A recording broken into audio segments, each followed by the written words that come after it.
Welcome to Cape Atlantic League Football on Simon's Cable Channel 2, brought to you by the Betson Connection. Chuck Betson, Ken Williams, a snowy, rainy Saturday afternoon here in Camden, Woodrow Wilson, Mainland, South Jersey Group 3 Championship, and Ken Williams, a million sidebars swirling around this game. Number one, the situation with Jason Cairns. Give us an update. Yes, Chuck, as you know, Jason Cairns was ejected last week against Ocean City.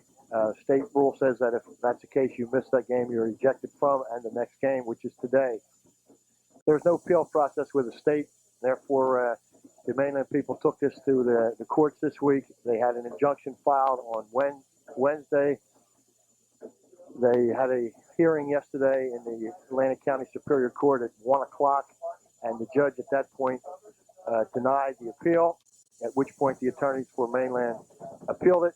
And late last night, sometime in the after 8 o'clock or after 7 o'clock, they got a Superior Court judge from, I understand, out of the Trenton area, who was at a function at the Atlantic City Country Club, and he granted the injunction, which means that at this point, Jason Cairns is able to play.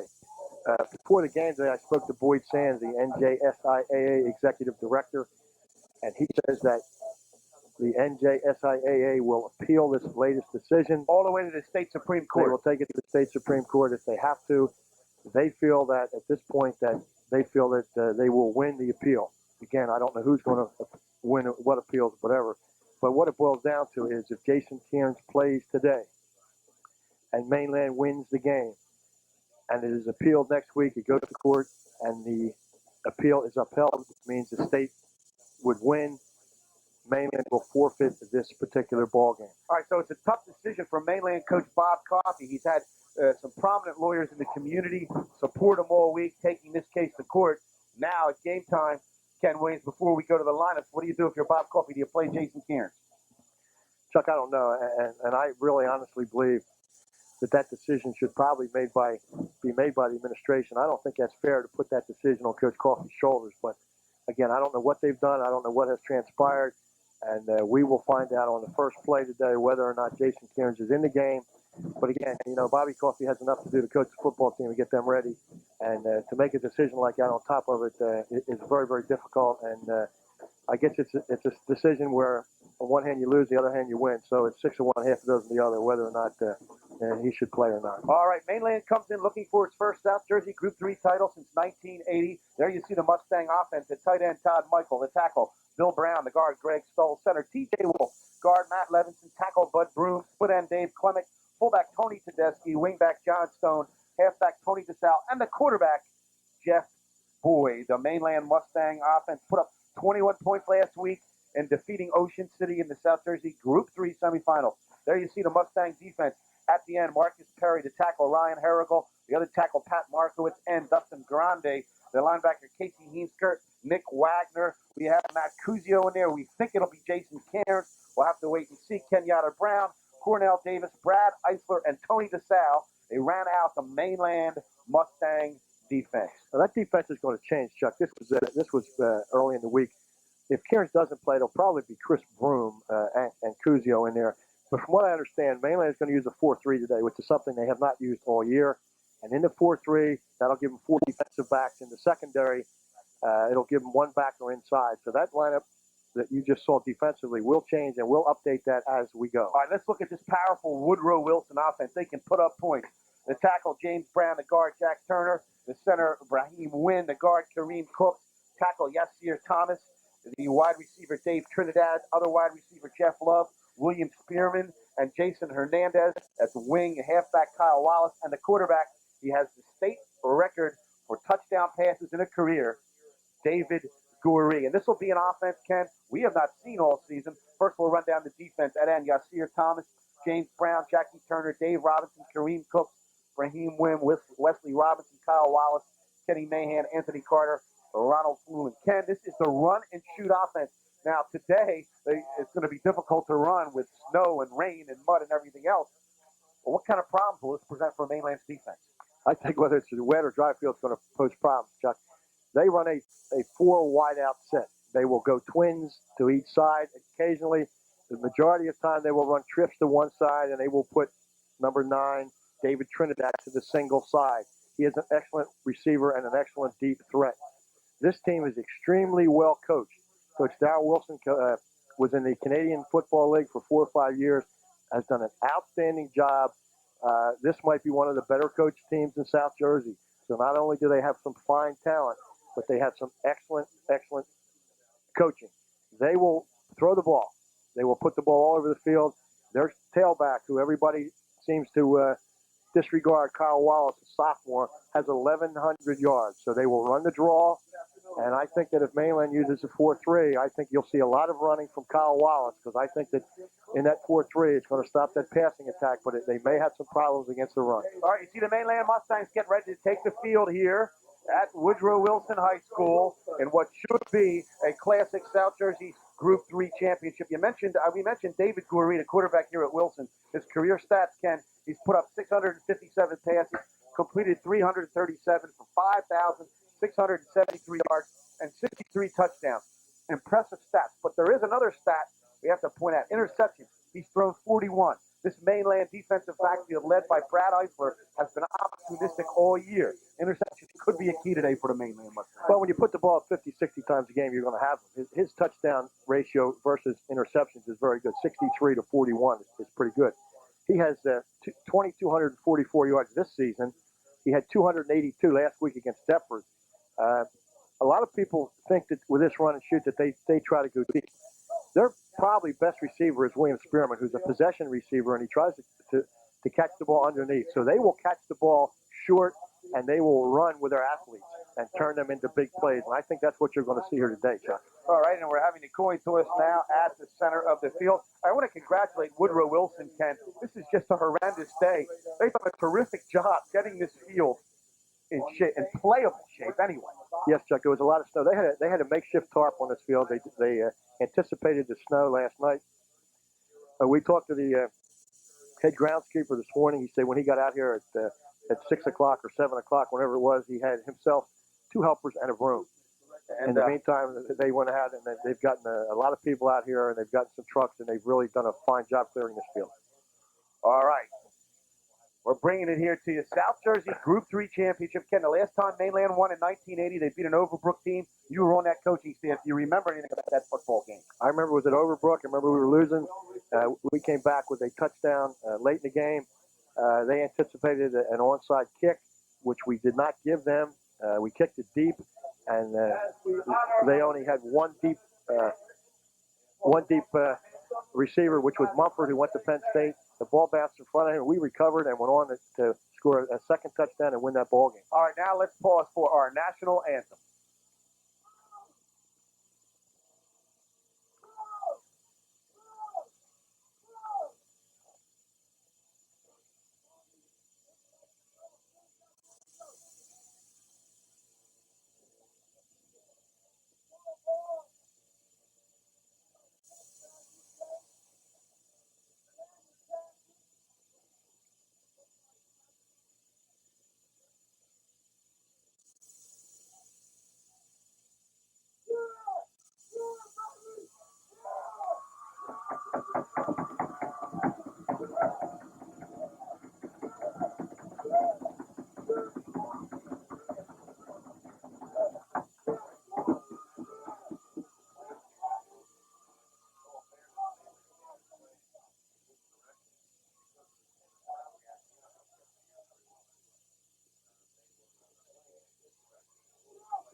All right, we just had the national anthem, and Woodrow Wilson came on the field during that national anthem there, Ken Williams. Yeah, Chuck, I don't think that they came through that. That was the smoke.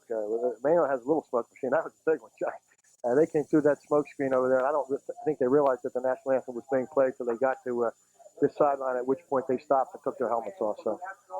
Okay, Wilson's only lost once this year, and that was the South Jersey Group 4 champion Washington Township. That game 34-22, and they routed an unbeaten Deptford team last week, 44-6. Mainland comes in as the underdog, Ken, but that's been the role they played all year. That's, like I said, it's the Northwestern of South Jersey, Chuck. They've been the underdog all year. They've risen to the occasion.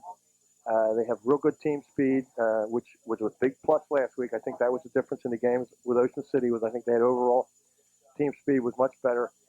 Today they'll run into a team that has probably as good as team speed as they do, and should be a very, very interesting game. I think it's going to be a high-scoring game. What about the equalizer here, Ken? A wet field, all kinds of snow, rain, maybe just what Bobby Coffey ordered. Absolutely, Chuck. This was what people asked me all week, what I thought. I said, I think if it rains, it's going to even things out. And it is raining now. It's cold. It's windy. Mainland has won the toss, and I think they will receive. People have really sort of taken the defensive prowess of both of these teams not into much consideration. Wilson and Mainland both have real good defensive clubs. I think Mainland's averaging a little over 10 points a game against them, and I think Wilson is just a little bit below that. So these teams are both very good defensive teams, and they're both very good offensive teams. So who knows what's going to happen here today.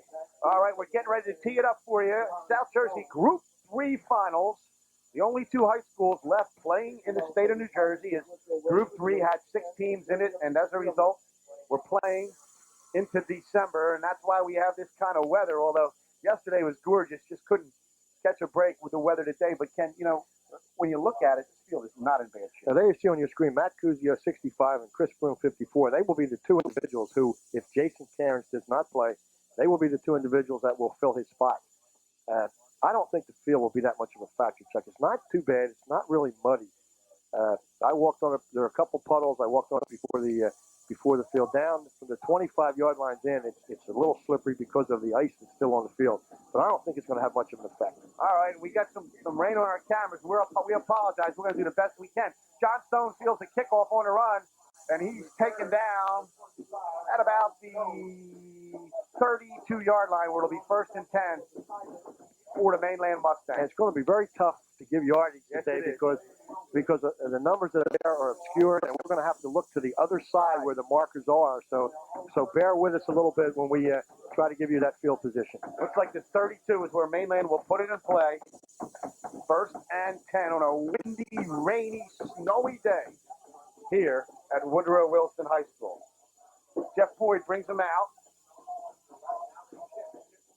Mainland shifts, and they give it a runner on a pitch to Stone. Stone on the outside gets about 3 yards before he's brought down by number 53, Kareem Cook, on the tackle for Woodrow Wilson. Yeah, they're going to have to test Wilson out early and see. That was a quick pitch outside, trying to utilize their quickness, and they want to see, I think, how quick that Wilson's going to be on the flanks. They're very big inside. Number 70, that defensive end, Yasir Thomas, is outstanding. 2nd and 7 for Mainland. Stone in motion. Boyd back to throw. Sets up quickly. Throws it downfield. Incomplete. He was looking for Clemick.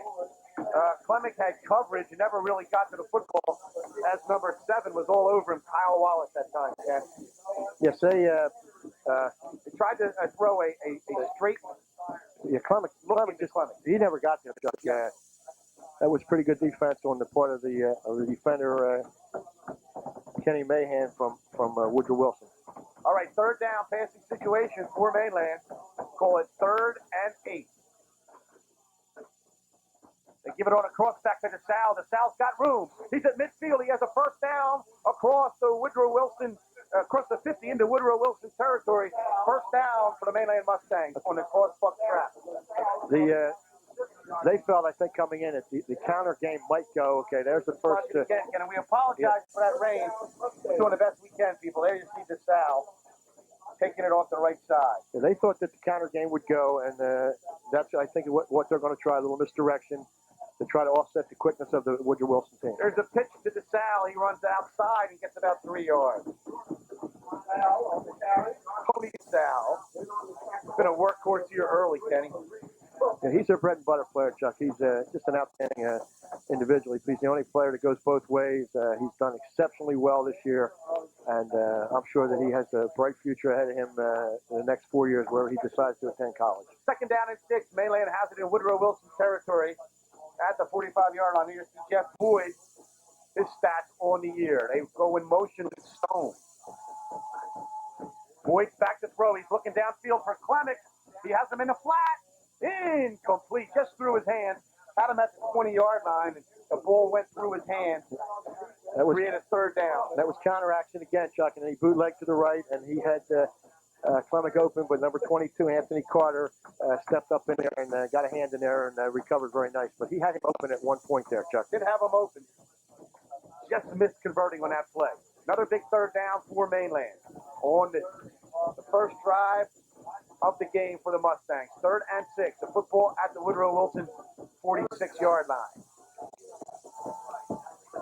Now they use the shift. They give it to DeSalle on a trap back inside, and DeSalle rumbles close to the first down. He's going to have it. That's that counter again, Chuck, and they think that they can make some money with a counter, which they did that time. That time they ran it to the other side, Ken Williams. Yeah, they think that with Wilson's overall quickness, they floated that football. And again, the wing offense is based on a lot of deception and angles, and if they can get them taking that step one way, that gives that offensive lineman an outstanding block up front and bring the ball back the other way, which is what they've done, and they've had some success here early. So Mainland, on its first drive, takes it into Woodrow Wilson territory. 1st and 10 at the 37. Stone in motion. Boyd back to throw. He's got DeSalle in the flat. He completes it. That's going to be a fumble, Chuck. Loose. They're going to call that a fumble. And Woodrow Wilson has it. Woodrow Wilson has it as DeSalle took that pass. Seemed to take a couple steps if we can watch it on the replay. Took a step with that football and then lost it, Kenny. He made a one-handed grab there, and number 20, the 33, Ronald Fullen, I think, knocked it away from him, and that's the first break. And but the Mustangs, Chuck, moved the football. Yes, they did. And they moved it well on the ground, particularly with DeSalle running that trap. So we'll see if they go back to that. 1st and 10 for Woodrow Wilson. The football at the, looks like the 25-yard line. And we got twins each side here, Chuck. Goree fumbles the handoff and then gives it off inside up the middle. That was Wallace on the carry. He almost broke that, Chuck. Al Wallace takes it right up the middle and gets about 10 yards. And I think if the Mustangs are going to stay in that 4-3, I think you're going to see an awful lot of that today, because I think that'll be extremely difficult to defend against. First down, Tiger. It is a first down, so he got 10 on the play. 1st and 10 for Woodrow Wilson. We'll do the best we can with the yard markers, as it's really difficult to play this game here today in these conditions. There's Goree. Gives it off to Wallace again. Wallace runs off the right side, pardon me, and he's got about 7 yards. They talk about not having a running game, but they have one, Chuck. And just as and last week, the young Wallace gained over 100 yards against Defford in that playoff. And here you're going to see him come up no huddle, Chuck. And Ken, important to note, Jason Cairns is in the lineup. Bobby Coffey's going to play him. They're going to take their chances with his state. Okay, and here's trips to the bottom of the screen and one single receiver to the top of the screen. 2nd down and 3. Goree back to throw, sets up, completes it in the flat. That's David Trinidad on the catch, made a diving grab. They're going to go without a huddle again, Chuck. Let's watch this offense. Can they run and shoot? Quick setup. If we could get a shot of the wide receiver, this time he's on the other side, but they have hand signals, Chuck. They will give hand signals, and a lot of their plays are called right at the line of scrimmage, depending upon the hand signal. Goree's back to throw. He's being pressured. He sets up, throws it in the flat. It's off one receiver's hand and into another. Woodrow Wilson has a football deep in Mainland territory. It went off Spearman, and then Jeff Love corralled it. Fortuitous bounce that time for Woodrow Wilson, Ken. Yeah, Chuck, you're going to see it here again. It goes out of one of their hands and off into the the other. hands of Spearman and right into the hands of Jeff Love. You can see the mobility of David Goree, Chuck. He had a nice rush on him, and he just stepped up, and he'll stay in that pocket as long as he has to and throw the football. He does not like to run. 1st and 10 for Woodrow Wilson. Football at the 19. Goree back to throw, gets it off to Wallace up the middle on a draw. Wallace has room, cuts outside, gets inside the 10-yard line. Kyle Wallace, Ken, they show pass, and then they hit you with that draw up the middle. Yeah, Chuck, they just have an outstanding offense. Here it is again. They let those offensive linemen penetrate. They take him where they want to go, and he just reads the block, and down there. He's down on the 9. 1st and goal at the 9 for Woodrow Wilson. We have 7:18 left in the first period. Clock moving here. South Jersey Group 3 championship game brought to you on Salmon's Cable Channel 2 in association with the Betson Connection. Goree brings them out, and this time they have 2 backs in the backfield, Ken. It's a pro eye, Chuck. He's got 2 tight ends, and this is they like to roll out here and throw the football. They give it to Wallace, and he's not going to get much room that time. A big wall of green stacked them up after a gain of about 1. It'll be 2nd and goal at the 8 for Woodrow Wilson. Look for them to roll this time, Chuck, and try to hit that tight end over the middle. You look at number 76, the right tackle for Woodrow Wilson, James Brown. He's 6'5", 360, Ken Williams. And an outstanding prospect, Chuck. He's a big boy. One of the coaches up in the area I spoke to this week told me he was probably the strongest kid he's ever seen, and he's been coaching up in this area for over 20 years. 2nd and goal, ball at the 8-yard line. Hey, look for them to roll. Here we go. We got motion back inside. Goree rolls out. Looking, being pressured, puts it up. Incomplete. Off the hands of William Spearman, who was open for a moment but could not corral that pass. He had him wide open that time, Chuck. And you're going to see that again. They like to roll down here. They like to X those 2 receivers. They'll bring that man in motion back inside, and it's almost a pick play where he will try to screen off one of the defenders, and they hit the other guy coming across, which is exactly what they did that time, but the ball wasn't on the money. All right, big 3rd down play here for Mainland, Ken, although we're probably in 4-down territory. But 3rd and goal from the 9. They got trips out here to the right, Chuck. Look for one of these guys maybe to go into in motion. There's a motion. There's motion. Goree back to throw. He looks. Going to keep it up the middle. Fumbles the football, and Mainland has it. Yep. Mainland has recovered in the end zone. At least, yes, they have. The Mustangs have the football. I don't know if they're in the end zone, Chuck, or they're about the 1-yard line here. All right, they're at the 1. Let's watch it on the replay. We can see it. You'll watch Goree go back to pass. Rumbles up the middle. The ball is stripped. It's knocked loose. Dustin Grande knocked it loose. Yes, 52 with a big play. What a year he's had for Mainland all year long. The defensive end, Dustin Grande, knocked that ball loose. And Mainland has the football, Ken Williams, inside the 1-yard line, it looks to me. In fact, inside the 1. Yes. Very difficult here. They give it on a straight dive up the middle, and they get some operating room at least. They give it off to DeSalle, Ken. I think they're going to have to use Tony Tedeschi, Chuck. When they looking at the film this week from Washington Township, or not Washington Township, Overbrook, I believe, or one of the 2, I'm not sure. But anyway, the fullback really has a lot of success against Wilson, just hitting that up inside. So I think you might want to see a little bit more of that. Okay, Boyd brings him out. Sal got a good game that time. Got about 6 on the carry. Boyd rolls. Keeps it on the boot like he's got a first down. Down the sideline, and more than enough for the first down. So Mainland gets a key first down there and operating room, Ken Williams. Yes, that was a nice play by Jeff. He faked the handoff, took that ball to the outside, and got a big first down, Chuck, because that's very slippery territory down there. And if they have to punt the ball deep in that territory, they're going to be punting almost on ice, and anything can happen. 1st and 10 at the 15 for Mainland. 5:17 left in the first period here. South Jersey Group 3 championship. Boyd gives it off to Tedeschi, and the little fullback rumbles for about 3 yards before he's brought down. I think that's going to be a very important play for them. I think they have got to establish him, Chuck, and I think if they can establish Tony Tedeschi, I think they're going to be in pretty good shape offensively. And Ken, what about the move by Bob Coffey? He started Jason Cairns He's going to take his chances. Hey, I guess he figures he's going to play him at full strength and let the chips fall, and he can always come back and say, hey, listen, we beat him head on with our best, and it was a technicality. Second down and 6.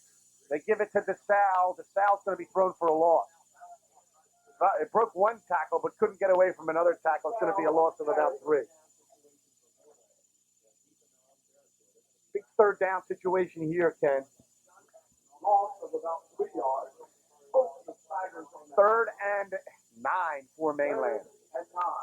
One thing about Wilson, Chuck, their front people go both ways. So this factor that has been a plus for Mainland all year, I think, will be a bigger plus today down here in the fourth quarter. All right. They run motion with DeSalle. They've had success with the trap running it, and they run it again. No, Boyd keeps it on a bootleg and tries to get outside. Still on his feet. Gets tackled out of bounds, and we'll wait for the marker to see if he has the first down, Ken. A fine run that time by Jeff Boyd. Yeah, he's got it, Chuck. Wait a minute. No, he doesn't. He does not have it, Chuck, where the official's standing on the opposite side. He's got about 4 yards on the carry. This wing, situation. This wing seems to be confusing Woodrow Wilson. They haven't seen any wing this year except for a little bit with Washington Township, and they don't run a true wing. And moving people back and forth and shifting strength seems to have confused Woodrow Wilson a little bit. So I don't know whether that'll take its toll or not either. All right, Boyd back to punt. Love back to receive it for Wilson. Boyd gets away. A good kick. Love lets it bounce. Fields it at about the 45. Breaks it up the middle. Tries to get outside. Still on his feet. Good pursuit by Mainland.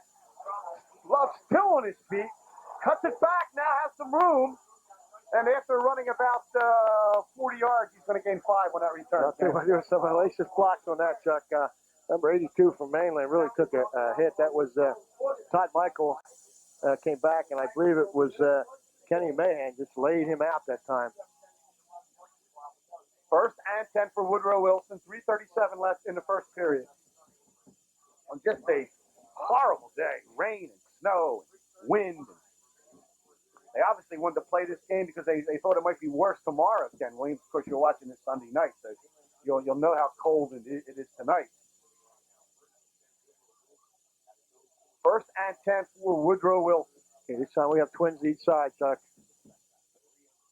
Jason Cairns in the lineup. Corey's back to throw. He's being pressured by Grande. Gets it away. Complete. Out across into Mainland territory. Deep into Mainland territory. As Michael Robinson, the slot back, took that pass from Goreen. Let's watch it, Ken.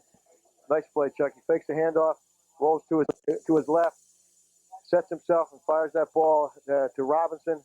And they just have a wealth of receivers, Chuck. Most of these boys are seniors, Chuck, on Wilson's team. They're all 3-year starters. They've done exceptionally well for 3 years.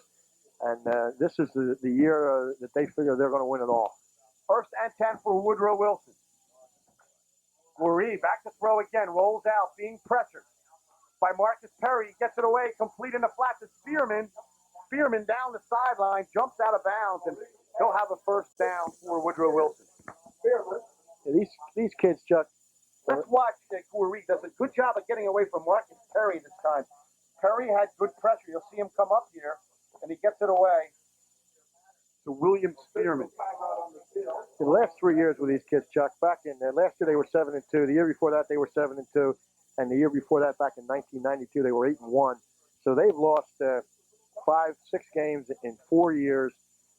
They've just done an outstanding job, and the best team was probably back in 92 when they were 8-1, and they didn't even get into playoffs. All right, Spearman, that receiver, has 88 catches on the season for 1,553 yards, and he scored 23 touchdowns. So that's how explosive this Woodrow Wilson offense is. Chuck, they just come at you from every angle. Yes, they do. And Mainland had good pressure that time, but Goree showed you his athletic ability as he was able on a wet field to roll out, set up, and complete the pass. They got trips to the top of the screen. First and 10 for Woodrow Wilson. Goree back to throw. Mainland comes with a blitz.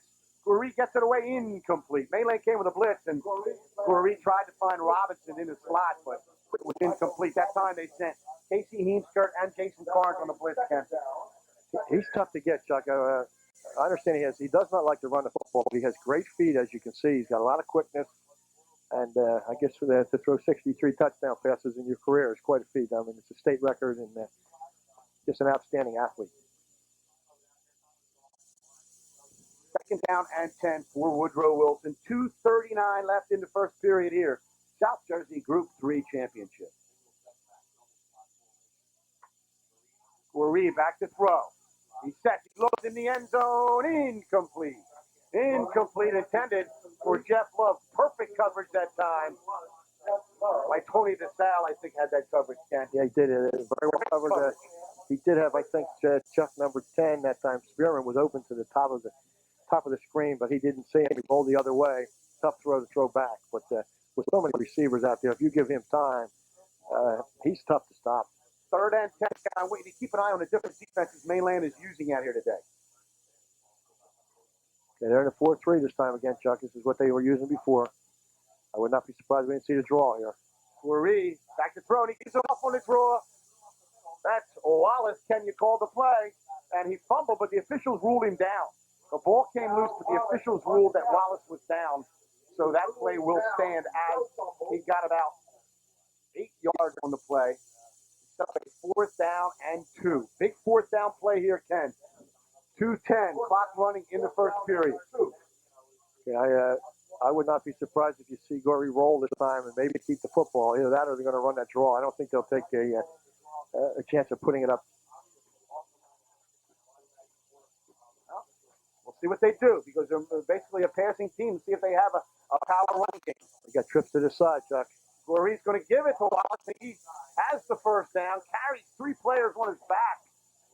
First down, Woodrow Wilson. First down carry. Let's watch it. They had him stop. Yeah, they ran trips to the bottom of the screen, which put the extra blocker there, and he just carried people. Right there, he carried people on his back. He's 5'8", 170. He's not a big person, but he just carried people that time. We have an official timeout for a measurement, so let's not give him the first down yet. I'm not sure if he has it or not. It's very tough to see the yard markers here.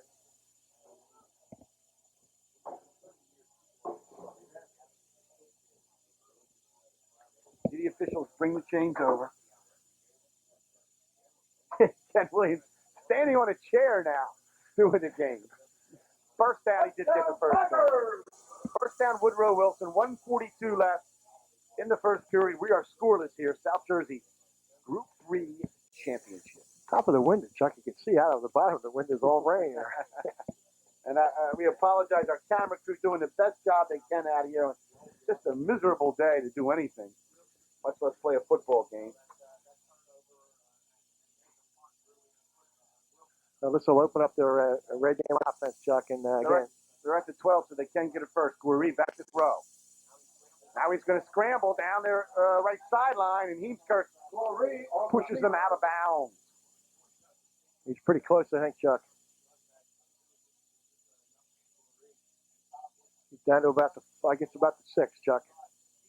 Down to the 6-yard line, and they can get a first down without getting a touchdown. So it'll be 2nd and 5 at the 6. Mainland came up with a turnover the last time Woodrow Wilson was down here. Let's see if the opportunistic Mainland defense can do it again.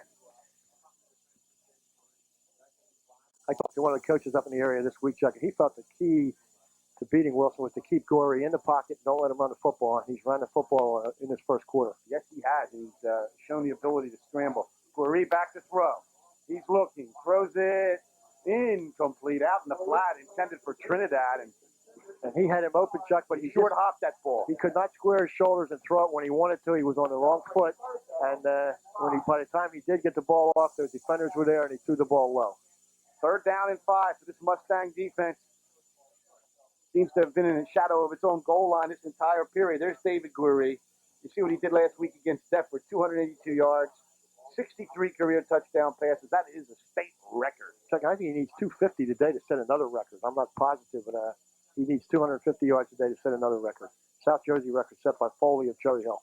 Goree gives it to Wallace on the delay. Wallace still on his feet. Touchdown, Woodrow Wilson. We'll call it, Ken, about a 7-yard run. Wallace took it on the delay, ran down the right sideline, and got in the end zone. Let's watch it again, Ken. There you see it. Yep, nobody laid a hand on him, Chuck, till he got in the end zone. Touchdown, Woodrow Wilson. with a minute 13 left in the first period here. And when you have to defend against the pass, it sets up that running game, Ken. You know, there is such a thing as your passing game setting up your running game. I think that's what this Woodrow Wilson team does. Yes, you're absolutely right, Chuck. They rely on the pass, and they'll go for two here. They don't kick the football. They go for two. All right, so they will go for two. And that could be a factor in this game.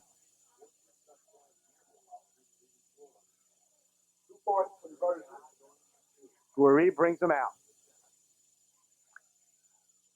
Motion again. Back to throw. Guerre being pressured. He puts it up for the corner of the end zone. It's complete. Complete. It is good. Guerre hits William Spearman. He was under all kinds of pressure. I don't know how he got that football off, Ken. Chuck Spearman came from the other side, I believe, all the way from the other side, came all the way across the field, and he knew he was going to be there, and he just threw that ball up, and Spearman came out of nowhere. Wow, unbelievable. So with 1:13 left in the first period, South Jersey Group 3 championship. The score, Woodrow Wilson 8, Mainland nothing. We'll be back right after this. Is service the word you think of when you think of banking? For over 100 years, Ocean City Home Savings has provided not just service, but quality service. Our family at Ocean City Home Savings and Loan will take the time to answer all of your banking questions. Ocean City Home Savings serves the communities in Cape May and Atlantic counties. Caring people, caring for you and your financial needs. Ocean City Home Savings and Loan, community banking at its best.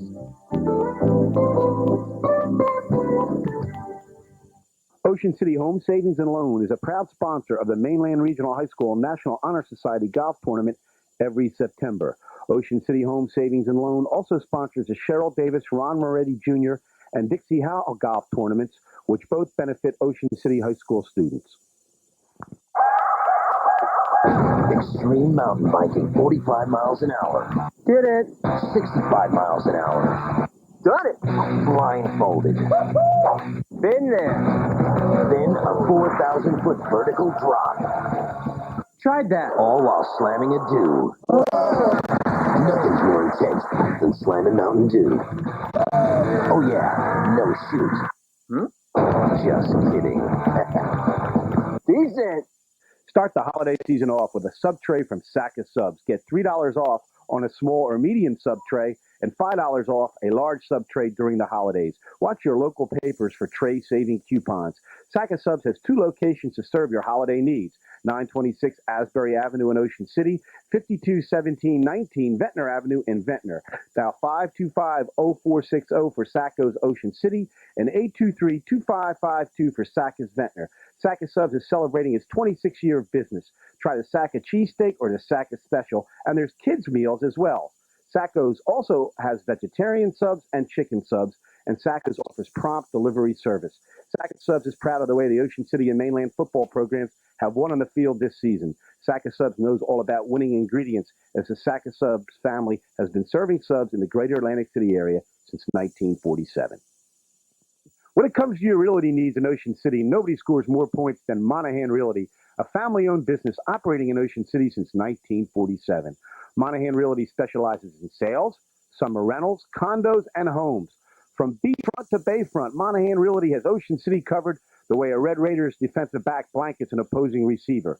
And there's 2 locations to serve you in Ocean City, one in the Gardens at 717 Battersea Road and another at 32nd and Central. Whether you're looking for a North End townhouse or a Southern Beach Block condo, Monahan Realty can deliver a winning game plan for you. Dial Monahan Realty at 399-1311 or 399-0998. We're back with Cape Atlantic League football on Simon's Cable Channel 2. Chuck Betts and Ken Williams. We're at Woodrow Wilson, where Woodrow Wilson has taken an 8-0 lead over Mainland. A minute 13 left in the first period. Ball is squibbed. That's John Stone, I believe, Chuck. John Stone on that return. And Mainland will have decent field position as they set up shop. Ken, they had some success running the inside trap with Tony DeSalle. See if they go back to that. Yeah, I think they're going to have to stay with that. And I think they're going to have to try to establish Tony Tedeschi, the fullback, and try to pound a little bit inside, and that'll open them up outside a little bit. The roof is leaking, Chuck. Everything's leaking. I just have the cameraman up on the roof. Don't fall in. I'll tell you what. Unbelievable day out here today. 1st and 10. for Mainland. They give it to Tedeschi. Ken, you mentioned they have to establish him, and they did that time. I think that's very important, Chuck. He gets about 5 yards on that carry. And I think they're going to have to try to pound it in there, keep the ball out of the hands of Wilson. Even if it takes them a while to drive the football, Wilson cannot score if they don't have the football. Right, and you keep that offense on the bench. And that conversion, Chuck, that two-point conversion is important because if they can get that, that's going to negate Jason Feinberg. 2nd down and 5 for Mainland. They give it on a trap to Tedeschi, and he has room again. He rumbles for about 4 yards. It's going to be about a yard short or 2 yards short of the first down as we wind down here in the first period. South Jersey Group 3 Championship Football on Simon's Cable Channel 2, brought to you by the Veteran Connection. The score at the end of the first period, Woodrow Wilson 8, Mainland nothing. Now let's go to the Veteran Connection Calvi Electric scoreboard.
We're back with Cape Atlantic League football on Simon's Cable Channel 2, brought to you by the Veteran Connection. South Jersey Group 3 final.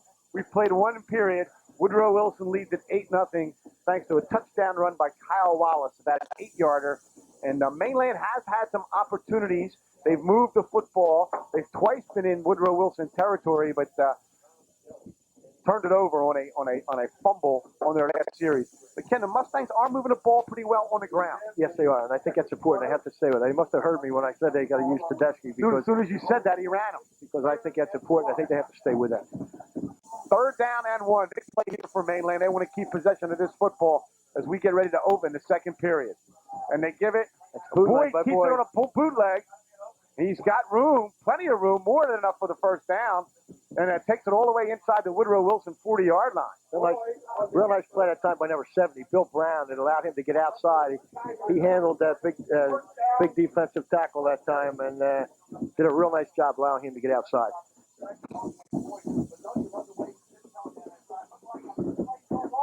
First down for Mainland. This wing T, Chuck, is very difficult to defend if you haven't seen it. And Wilson, like I said before, really has not seen it this year. A little bit of it against Washington Township. They give it on a trap to Tedeschi. The fullback up the middle has good yardage, Ken. You called for Tedeschi, and they've gone to him. He's carried 3 out of the last 4 plays for Mainland. And as this gets muddier, Chuck, it's going to be more difficult to see these numbers. That's just a little draw to Tedeschi coming from the other side. He picked up real good yards. He picked up about 7 yards on that. And if they can establish that, stay with it, they're going to be right back in this ballgame. 2nd down, we'll call it 4. Mainland goes into that shift. Ken, that's something we haven't seen this season. Well, they had a tendency to flip-flop people, Chuck. And you get a defense that has what they call a strong tackle and a weak tackle and a strong end and a strong a weak end, and they put them on those sides. By shifting, you can change the strength of your formation, which puts them in a position they're not used to. That was John Stone taking it on a pitch to the right side and could not get much at all. It'll be a 3rd and 4 for Mainland. The key to that, Chuck, and I think they'll pick it up, it won't be as tough in the second half, is they'll line up 82 in the backfield. When 82 is in the backfield, that means that he's going to go somewhere else, and they'll shift because he's the tight end. 3rd and 4 for Mainland. Boyd gives it off to Tedeschi. Tedeschi barrels up the middle, close to the first down. Don't think he has it, Ken, but I think Mainland will go for it here. 4-down territory. They're inside the 30-yard line, Chuck. He got about 2.5 on that play, a yard, and it'll be 4th and a yard and a half. Measure that, Chuck. He may have it. We'll have to wait and see for the measurement. Looked to me like he may have been a yard short. It's tough to tell without the lines. But it's close enough to measure, Chuck, and I'm going to say he's going to be about the length of the football short. Well, you've been right all year, Ken, so I'm not going to argue with you. And you're right again, because he's about a yard short. Yep. Right on the mark. Hawkeye Ken Williams. Let's see if we get more money for this. That's right. I'm going to have to pay you extra.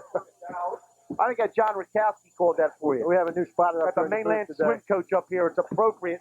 This press box is getting ready to look like a pool. Well, I thought he liked water, Chuck, and he didn't want to go out there. He wants to be there where it's dry. That's right. 4th and a yard. Ken, big play here for Mainland. What do you look for, Ken? Quarterback sneak, Chuck. Either that or Tedeschi, but I would sneak it. It's a little muddy in that area. 4th and a yard. Mainland goes into the shift. They give it to DeSalle. DeSalle has the first down off the left side. First down, Mainland.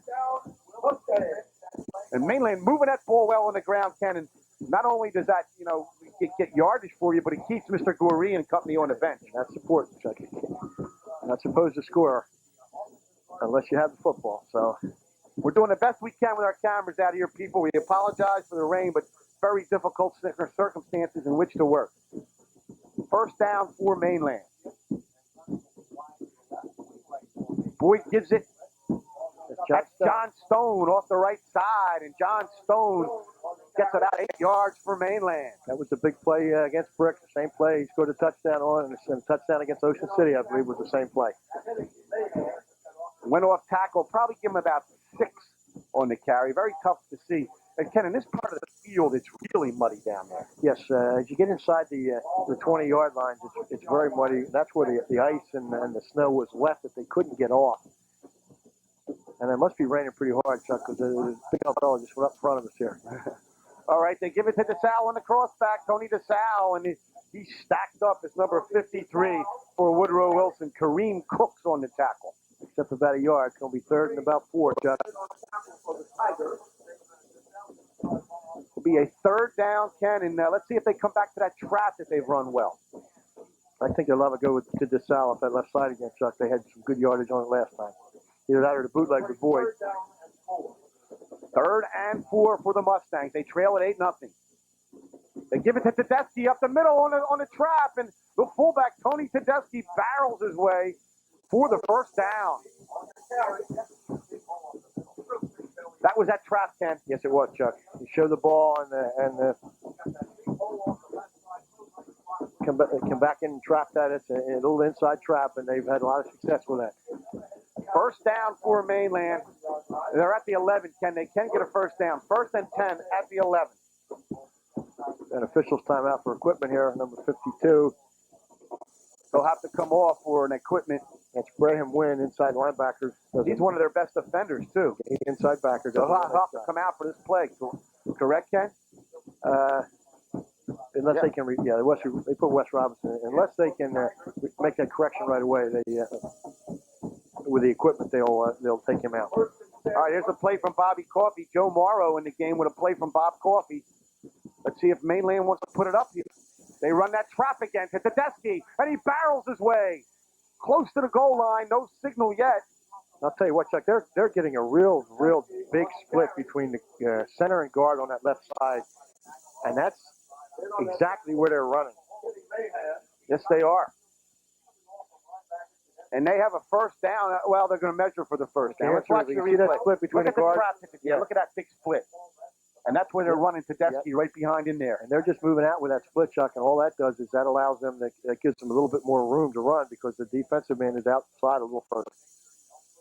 1st and goal for Mainland. A football inside the 1-yard line. 7:56 left in the first period. Mainland trails at 8-0.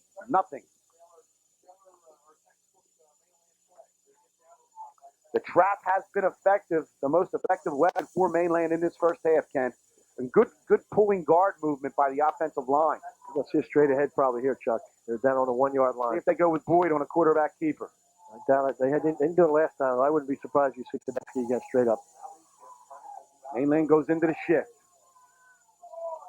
DeSalle. They give it to Tony DeSalle. And no signal. Touchdown, Mainland. Tony DeSalle on a 1-yard run takes it in for Mainland. And with 7:33 left, it is now 6. And Ken, do you go for 2 here, or do you line up with Feinberg? Kick it right now, Chuck. It's too early in the game. Make sure you get that 1 point. They have the field goal capabilities later on, so you just get the 1 point now and go from there. All right, and Jason Feinberg, of course, set a school record this year, 4 extra points, and what a fine kicker he's been. A soccer player who decided he wanted to come out and play football this year, and what a weapon he's been for the Mustangs. It's going to be tough to kick on this field, though, Ken. A little slippery. It looks like it's a little slippery where it is, Chuck. Chris Laird will be the holder, and he's going to take a timeout. He's going to take a timeout. He must have seen something he did not like, Ken, and he burned a timeout. That's Mainland's first timeout of the first half, Ken. I could not see. They're going to go for 2. They've changed their mind. They're going to go for 2, I believe. Changed their mind? Well, let's wait and see here. Here comes Bobby Coffey out in the field, and you know, when I was looking where Feinberg was setting up to kick that extra point, it was like 3 inches of mud there. Well, he could move it back or he could move it over a little bit. But I think that they've changed their mind. Chuck, again, I could be wrong.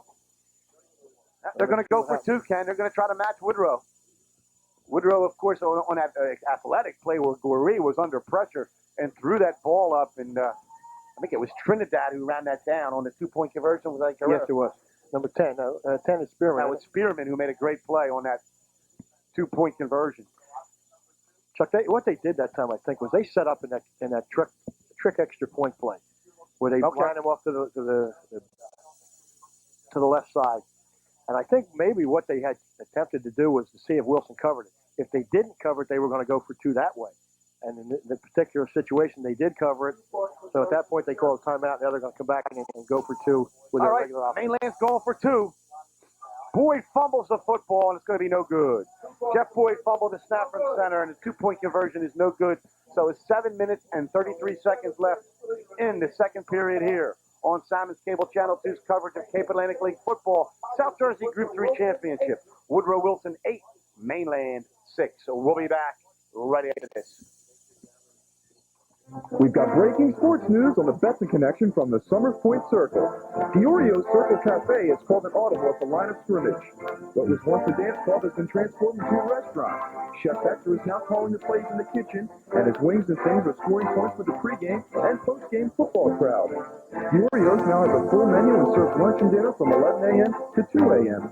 There's burgers and shrimp and clams and all that Jersey Shore stuff straight from Hector's playbook. And on Monday night, Fiorio's offers 25-cent clams, 25-cent wings, and 75-cent shrimp and wings. Fiorio's is a great place to watch any kind of football on the 6-color televisions throughout the restaurant. One word of warning, the regulars here know the game. There's also dancing, pool, and a DJ with a music mix aimed more at the mature crowd. Fiorio's is now a restaurant for all football seasons. That's pro, college, or high school. For takeout service, dial 926-5300. Check out Fiorio's Circle Cafe and Hector's Kitchen. You'll be amazed at the changes inside. Looking for unique holiday gifts? Send a tin of Johnson's popcorn to that special someone. Whether it's a friend, an associate, or a corporate account, Johnson's is a great way to offer holiday greetings Ocean City style. Johnson's Popcorn has been a part of America's greatest family resort since 1940 and prides itself on quality, consistency, and tradition. Only the finest ingredients are used in the Johnson's secret recipe for caramel corn. And now Johnson's delivers to anywhere in the United States. Simply fax your order to us at 609-398-0631 or call toll-free at 1-800-842-CORN. Our average delivery time is 48 hours. Johnson's is also now located in the following malls to serve fresh popcorn: Cherry Hill Mall in Cherry Hill and Plymouth Meeting Mall in Plymouth Meeting, PA. For just $12.95, Johnson's will deliver popcorn to anywhere in the USA. That's Johnson's Popcorn, as much a part of the Ocean City scene as the boardwalk and the ocean breeze. For more than a century, Ocean City Home Savings has been committed to the needs of your local communities, and they stand by their commitment today. The recipient of the prestigious New Jersey Savings League Overall Excellence in Community Service Award for the 3rd consecutive year. They provide support for community concerns such as AIDS awareness, Ocean City Operation Playground, and the D. Allen Stretch Golf Tournament to benefit Shore Memorial Hospital. The board of directors and the staff at their offices in Ocean City, Marlboro, Linwood, and their new location in Ventnor would like to wish everyone happy holidays and a prosperous new year. Ocean City Home Savings and Loan is a proud sponsor of the Mainland Regional High School National Honor Society Golf Tournament every September. Ocean City Home Savings and Loan also sponsors the Cheryl Davis, Ron Moretti Jr., and Dixie Howell golf tournaments, which both benefit Ocean City High School students. We're back, and there you see this field and the kind of conditions this game is being played under here at Woodrow Wilson. And I don't know, High School, Ken. I don't know if we can get a shot of the visiting bleachers, the mainland side. Well, a lot of people made the they are trip up. full. It's Amazing on a day like this that many people would make the trek up here. What a tribute to the Mustangs and the Mustang fans, Chuck. Those stands are full. There's not many empty spots. And for those people that come up here in this rain and this snow, Unbelievable. it's just a tribute to the Mustangs and what they've done this year. Tribute to the kids, Chuck, because these people are coming out to watch. But you have to support them when you have a season like this. But, you know, you talk about fair weather fans. No fair weather fans today. Feinberg's going to kick it off, and he squibs it. It's fielded by Woodrow Wilson. That's number 12. The football's loose. The football's loose, and Mainland has it. Mainland has the football. Yes, they do. The Mustangs have it as they fumble that kickoff, and Mainland will be back in business, Ken Williams. It was Eugene Jones that returned that kickoff. Somebody hit him, and the ball came out, and that's a big break for the Mustangs. Let's watch it on the replay if we can, Ken. You'll see Jones pick it up, and There it he's is. tackled. The ball comes loose. Mainland has it. So right away, the Mustangs back in business here, 1st and 10. And I look for him to go up top to Clement, The Chuck. football at the 40-yard line. I look for him to go up top to Clement right away. They run that trap to Tedeschi. That's been there all day, and he gets 4 yards. Tony Tedeschi barrels his way up the middle. And this is going to take its toll, Chuck, on that defensive front from Wilson. And those kids are going both ways. That's Thomas and Brown and Turner. Those kids are going both ways, defensively and offensively. And that constant pounding in there will take its toll. Could be a in factor, the Ken. fourth quarter, yes. Could be a factor. And Wilbur Montgomery told us this week he thought if Mainland could have a chance to win if it kept Wilson's defense on the field. Boyd back to throw. He puts it up for Clemick. He has it. He has the football. And he's down inside the 10-yard line. What a catch by Dave Clemick. He just took that ball right Unbelievable. away. He stole it from the player. Took that ball right away from Kyle Wallace. What a catch by Dave Clemick. He's done it all year. And that's why he was on our all-Fetching team, Chuck, because he's just an What a outstanding play receiver. that kid made.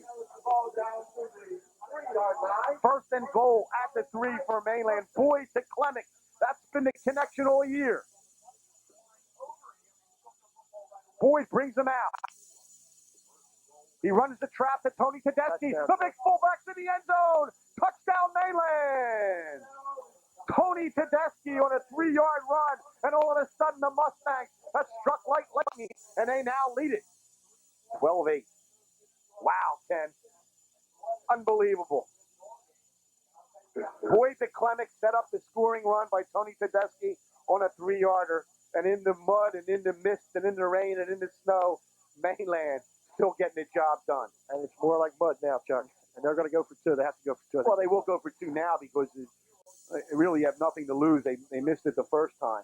Ball's on their left hash. Boyd brings them out. Boyd gives it to Tedeschi, and he's in for the 2-point conversion. Tony Tedeschi getting it done here for Mainland. The 2-point conversion is good. And with 6:22 left in the second period here on Simon's Cable Channel 2's coverage of South Jersey Group 3 Championship football. The score, Mainland 14, Woodrow Wilson 8. Turnovers, Chuck. Big part of this. Mainland turned it over early. Wilson came down, could not capitalize, and turned the ball over down inside the 5-yard line. This time, Wilson turns it over around midfield, and the Mustangs come right back and capitalize on a big pass to Dave Clemick. I don't know how Clemick caught that ball. It looks like there were 2 people there. He stole it from the Woodrow Wilson kid. He absolutely committed grand larceny up here, Ken. Yes, he did, Chuck, but he's that type of receiver. He's tough to catch, cover one-on-one. What a year he's had. And listen, by no means is the scoring done today. Despite the fact we have this wet field and muddy field, Ken, we're going to see some points in this football. Yeah, I had said earlier I thought it was going to be a very high-scoring game, Chuck, and despite the defenses, I don't know if the field will come into play here now because it is getting pretty muddy, and he's kicking this ball off from the left side because of right in the center is a big puddle of water.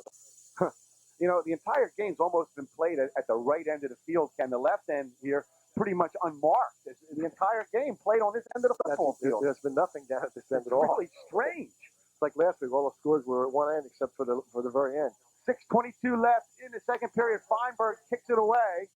It's going to be fielded. This is Spearman. His knee went down. His knee went down, so that's where Woodrow Wilson will put it in play. In high school football, if your knee goes down, you're automatically down, whether you're tackled or not.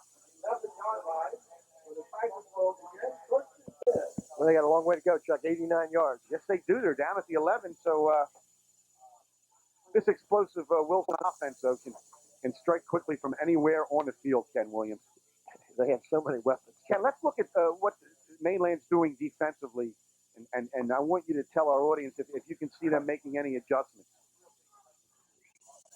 They're still in their 4, Chuck. Still in the 4-4. Yeah, they're still in the 4.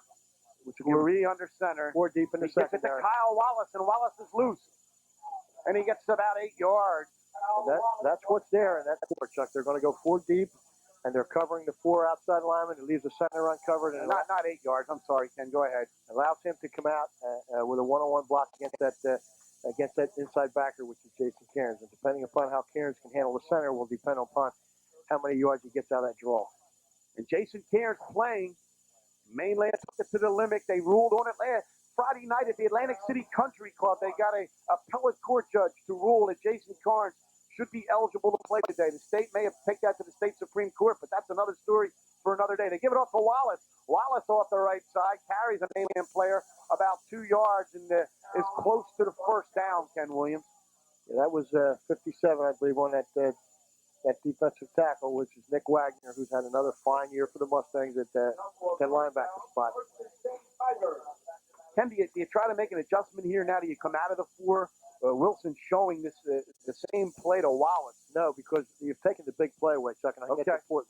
If you can force them to drive the football in these conditions, the chances are if they have to go 16, 18 plays, they may turn it over, they may get a penalty, but they're taking the big play away.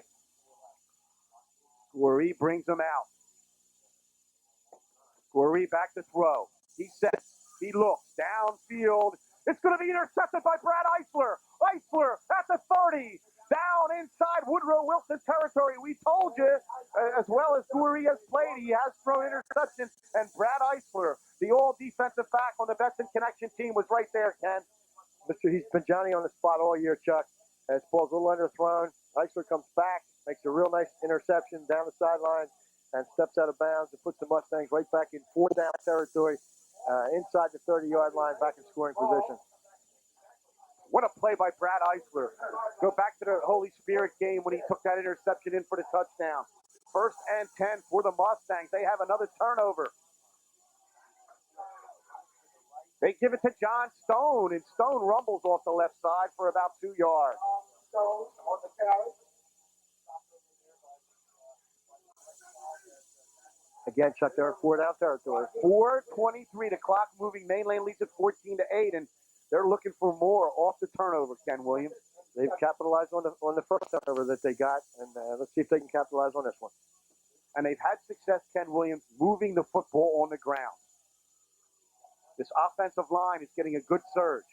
They give it to Tedeschi, and Tedeschi still on his feet, down the left sideline, has the first down, all the way to the 10-yard line. Tony Tedeschi squirted out of that pack and has the first down, Mainland. I said before, Chuck, the fullback is the key. And I lost track of him. He looked like he was buried in a big Woodrow Wilson player. The next thing you knew, he was out of the pack. It's tough to see his number, Chuck, and those backs line up there.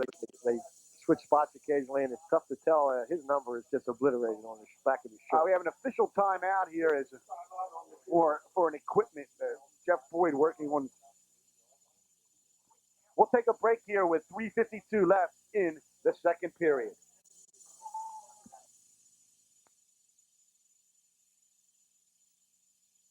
Is service the word you think of when you think of banking?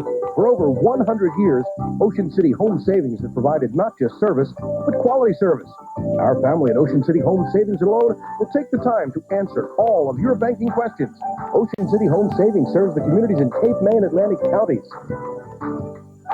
Caring people, caring for you and your financial needs. Ocean City Home Savings and Loan, community banking at its best.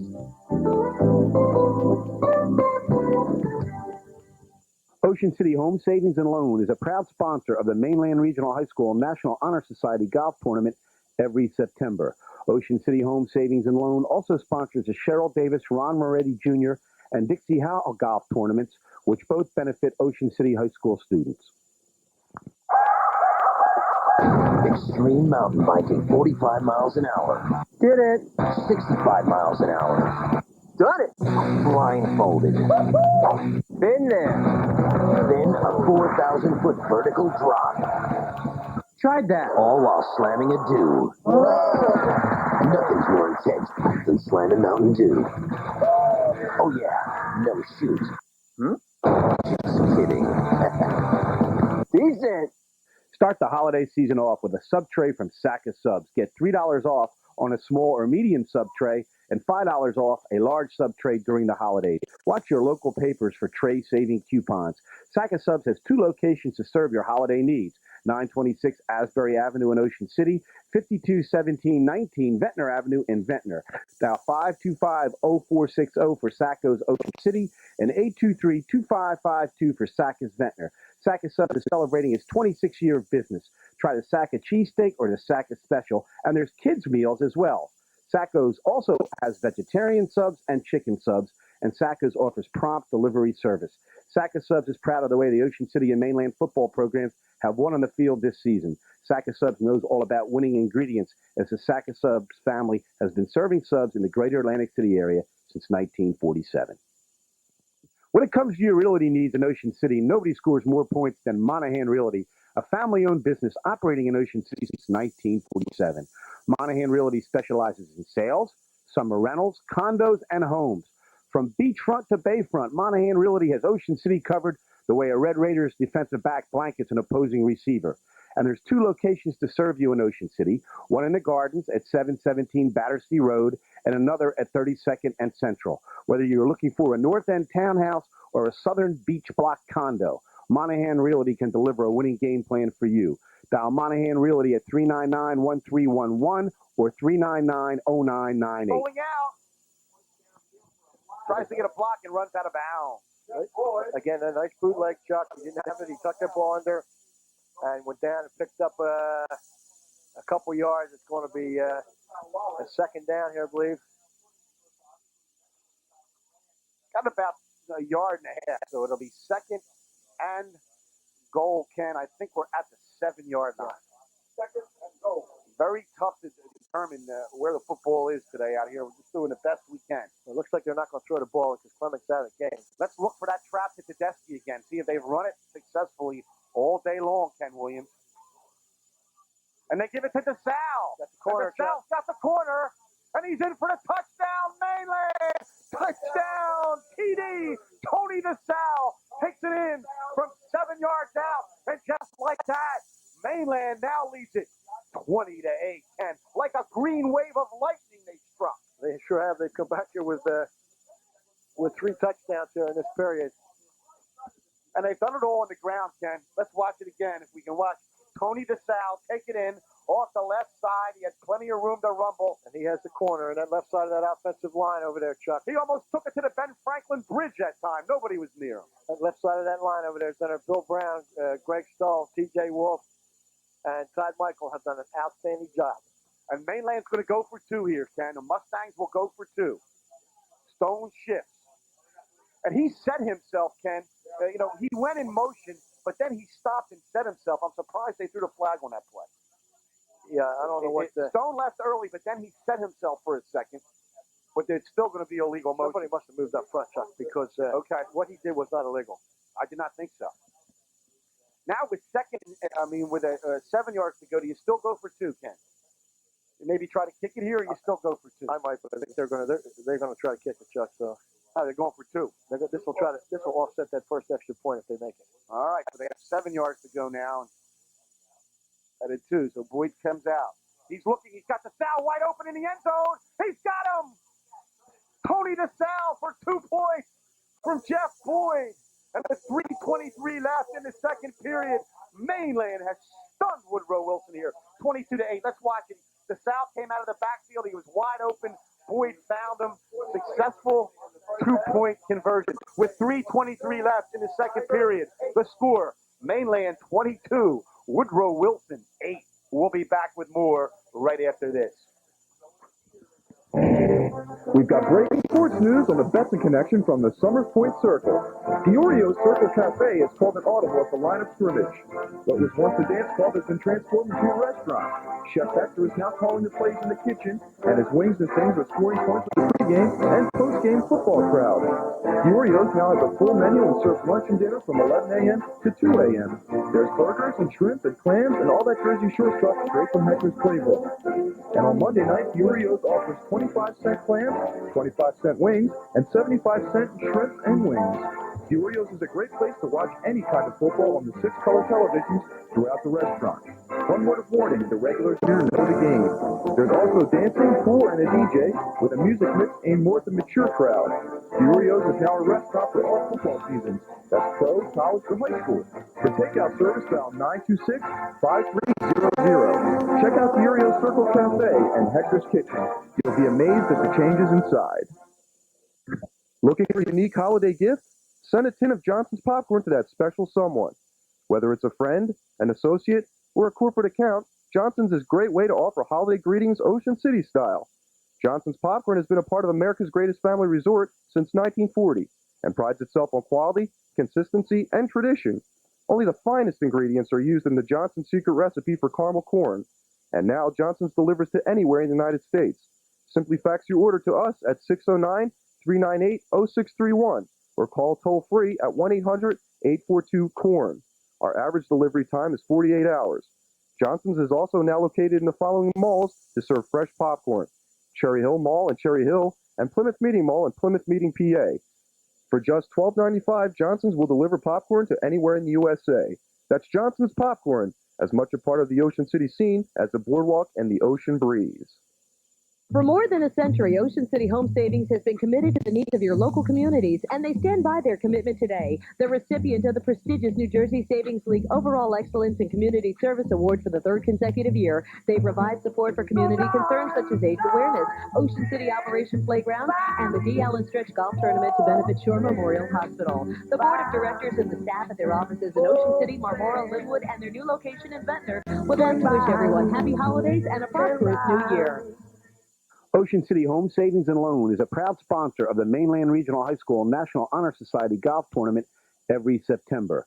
Ocean City Home Savings and Loan also sponsors the Cheryl Davis, Ron Moretti Jr., and Dixie Howell Golf Tournaments, which both benefit Ocean City High School students.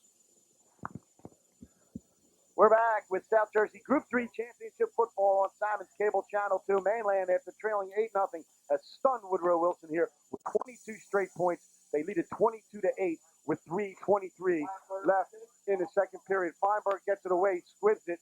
The ball's picked up by Michael Robinson, who returns that kick for Woodrow Wilson. And after the interception, let's remember it was the Brad Eisler interception that set up that touchdown, Ken Williams. He's done it all year. And I don't think that the Woodrow Wilson Tigers have been behind this year in too many games, Chuck. Even the one they lost, I know they were ahead 14-0. The only game they lost was the Washington Township, the South Jersey Group 4 Championship. So 1st and 10 for Mainland. Oh, this offense, though, it's very explosive. 1st and 10 for Woodrow Wilson, pardon me. Again, this is an explosive offense, Ken, and they can strike from anywhere on the field. Let's see. They change their game. Give it off to Wallace. And that time he's going to be stopped for no gain at all, Ken. Kyle Wallace tried to go up the right side, and there was nowhere to go. Nice job on the other side over there. Marcus Perry, the big defensive end, number 87 on the side. Ryan Hergel over there also. Real nice play, Chuck. And what a season he's had for Mainland. Marcus Perry. You know what's scary about him, Ken? He's only a junior. He's back next year. That's what's scary. That was a loss, Ken, of about 6 yards. Yes, it was, Chuck. 2nd and 16 for Woodrow Wilson. You know they're throwing this time, Chuck. Goree back to throw. He's set. He looks. He's going to scramble. Gets away from one man, gets away from another. He gets about 5 yards back. And there's a confrontation and after the play, and the officials got in between them. No flag thrown on that play. We'll make it 3rd and about 10, I think, Chuck. 3rd and 10. Ken, do you come with a blitz here? I would, yeah. You know he's going to throw the football, Chucky, and you have to force him to. You have to force him to throw it quicker than he wants to. He's very difficult to blitz though because he's good at eluding pressure. So see what Mainland does. They come with the blitz. Here comes Cairns up the middle. Here comes Grande, and the football's loose, and Mainland has it. Mainland has the football. Goree was sacked. Another big play. Goree was sacked, and Mainland has it. Wow. Dustin Grandy has come up big in this first half. Cairns came up the middle with the blitz, if we can watch it. Then they sacked Goree, and he coughed it up. And Mainland fell on it. Let's watch it if we can, Ken. Again, we apologize for that rain, people. We're doing it. But there you see Goree being pressured. It was Dustin Grande who caused the fumble, and DeSalle picked it up. And now it's 1st and 10 Mainland. The football at the 20. Boyd gives it to Tedeschi. Off the left side, he barrels his way for about 4 yards. And that's nothing but mud now where they are, Chuck. It's solid mud. But I'll tell you what, they're opening those holes on that left side. And again, I can't say enough for Greg Stahl and Bill Brown and T.J. Wolf and Todd Michael on that side, because they have really opened some holes and given them a lot of running room. Again, it's been the offensive line that's been the hero, plus the opportunistic Mainland defense creating turnovers. Boyd gives it to DeSalle. DeSalle's got room. He's heading for the end zone. He's in. Touchdown, Mainland. Touchdown. We'll call it a 17-yard scamper by TD. Touchdown, Tony DeSalle. And this is unbelievable. What a scoring outburst, Ken Williams. Let's watch it as he takes it around the left side. He's being led out there. Number 61 out there throwing the block. That was Greg Stoll. And he's in for the touchdown. Outstanding job up front. Outstanding job of running. 37 seconds left here in this period, Chuck. Mainland leads it 28-8.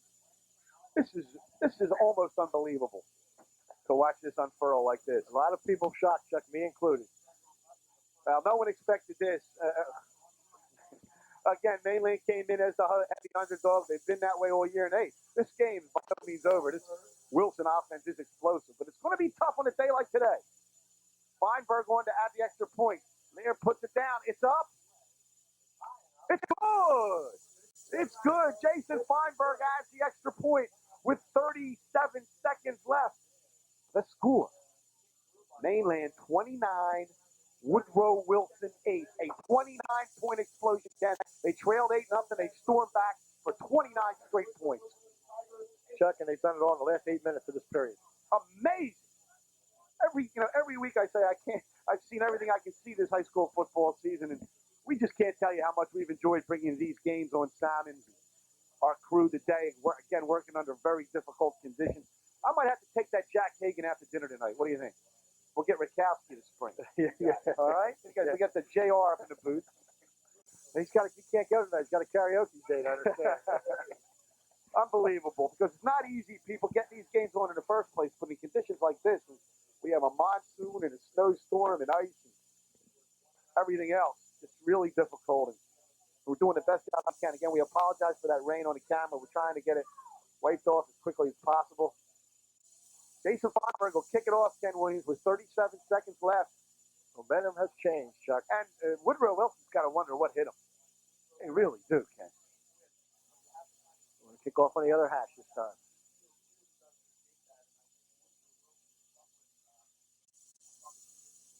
Feinberg gets it away, and it's going to be fielded and fell upon by Wesley Robinson. He'll just fall on the football. Got time for 1 or 2 plays here, Chuck. 35 seconds. And Ken, what about Coach Bob Coffey's decision to go ahead and play Jason Cairns, despite the fact that the state threatened that if he, played and they win in court, they can try to strip him of the title? Bobby said, I'm going to go with my best player. We won in court. I'm going to play him. I'll tell you what, you went on the field, Chuck, and if worst comes to worst, they can at least say they won it on the field. That's right, and I think because of the fact that it's an issue of due process, that Mainland's case may result in the state changing some of its rules. 1st and 10 for Woodrow Wilson. Goree back to throw. Setting up a screen. Grande covered it perfectly. Dustin Grande fell off and stayed right with Kyle Wallace. He read that screen perfectly. He's played an outstanding first half, Chuck. This is probably one of his finest games, and Ken, he's been an unsung player all year on Mainland. yes, he has. And I'll tell you, when it's time to step up, this is when it counts. And he stepped up big here in the first half. Big hit caused the fumble. He takes the screen away that time. He's done that. Just does play very, very well here in the first half. Second down for Woodrow Wilson. 8 seconds left in the first half. The Tigers trail 29-8 after getting out to an 8-0 lead. They've been stunned by 29 straight points from Mainland. Goree back to throw. He sets. He looks downfield. Has a man complete. Incomplete. He was out of bounds. Out of bounds. So it's an incomplete pass. That's a tough call for the official to make. There's hardly any line I there, couldn't Chuck. see it because there's too much rain on my window. But he didn't get a lot of argument from the Wilson coaches, and they were standing right there. So it must have been the proper call. Mainland trying to win its first South Jersey Group 3 championship since 1980 when the Strang gang, Doug Strang and Calvin Robinson and company, that great team, managed to bring back the South Jersey Group 3 crown to Linwood. And Ken, of course, you were on that coaching staff. And Chuck, this may be the only, if they win this, they may be the only team ever to have to win 3 games to win it. Because I know we won 2 that year. I don't think there's ever been a team that had to come back and win. Well, had they not lost to EHT, they would have been the first team in South Jersey history to win 12 games, of course, if they win here today. And there's still a whole way up to play. Goree back to throw. This will be the final play of the first half. And he's going to be sacked. And that's been the story of the first half as Goree is thrown for a loss and sacked by Jason Cairns. Jason Cairns sacks Goree to end the first half. And Ken, Mainland leads it 29-8. Your thoughts? Very, very surprised, Chuck. I knew the Mustangs could play with this team and be in the game, but to be ahead like this is almost astonishing. They just have come out here. They've capitalized on turnovers. They've used that offense to run that ball up inside, and they just have outpowered the Wilson team. Wilson team made a couple mistakes early, and now they seem to be down. And the Mustangs now, knowing they're going to throw the football, can just pin back their ears and go after them, which they've done the last few plays. So with this weather and with Wilson's offense, it's going to be extremely difficult for them to get back in this game as long as Mainland tries to maintain this ball control. All right, the score here at halftime from Woodrow Wilson High School in the South Jersey Group 3 Championship. Mainland 29, Woodrow Wilson 8. Let's go to the Betson Connection Calvi Electric scoreboard, and we'll be back with the second half.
Welcome back to Cape Atlantic League Football on Simon's Cable Channel 2, brought to you by the Betson Connection. I'm Chuck Betson with Ken Williams.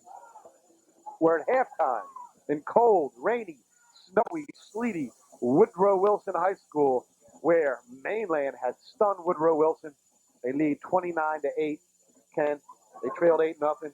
They scored 29 straight points.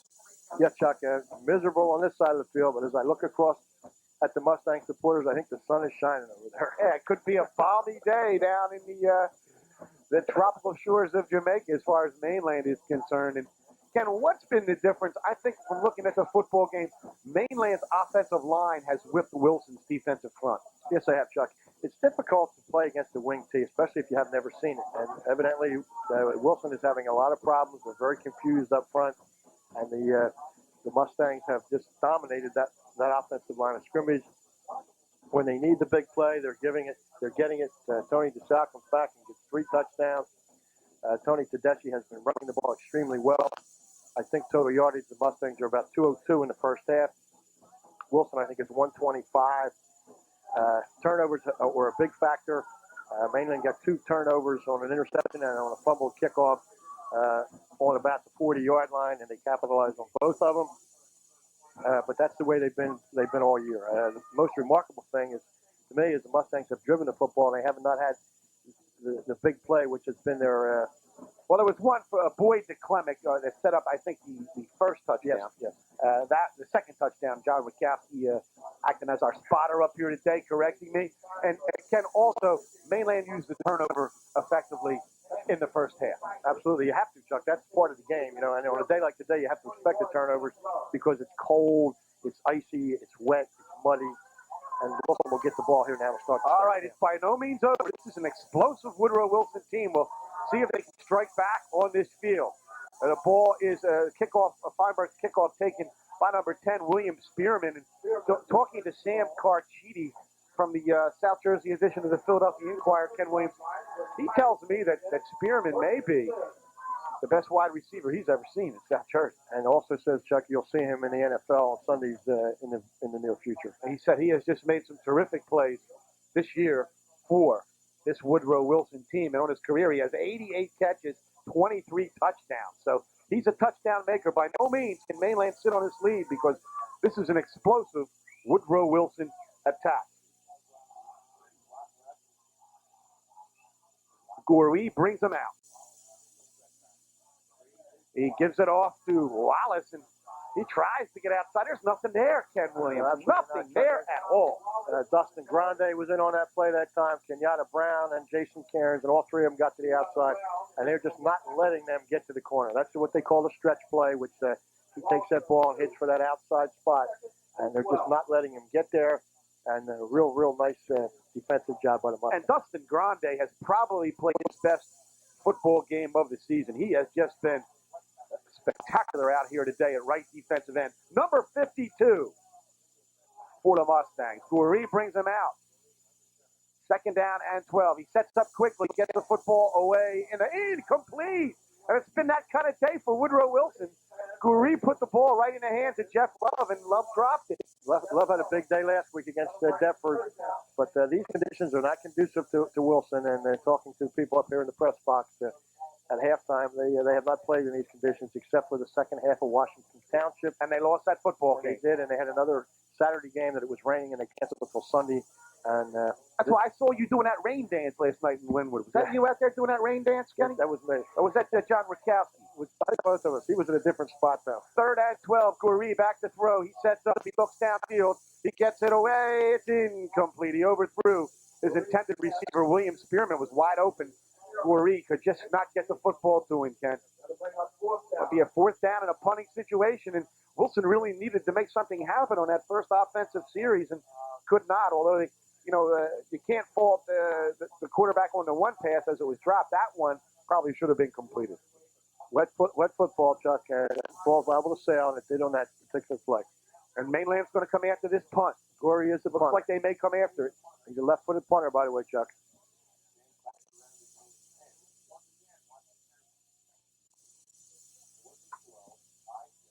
Goree gets the snap, and the Mainland doesn't come after it, gets it away, and DeSalle's going to let it bounce, picks it up. I'm going to get a clip, Chuck. Has some room. Tony DeSalve, good return, but Ken Williams still saw a clip back here. Yeah, we're going to have a clip. This is going to bring the ball all the way back to the 30-yard line. So the Mustangs are going to take the ball over at their own 30 in a muddy end here. Again, despite the conditions, this game has been relatively penalty-free. I can only remember one penalty being called in the first half. That was in that motion with John Stone. I think you're right, Chuck. Yeah, so, despite these conditions, no penalties hardly out here at all today. Well, you get these crews in the playoff games too, Chuck, and they let the kids play.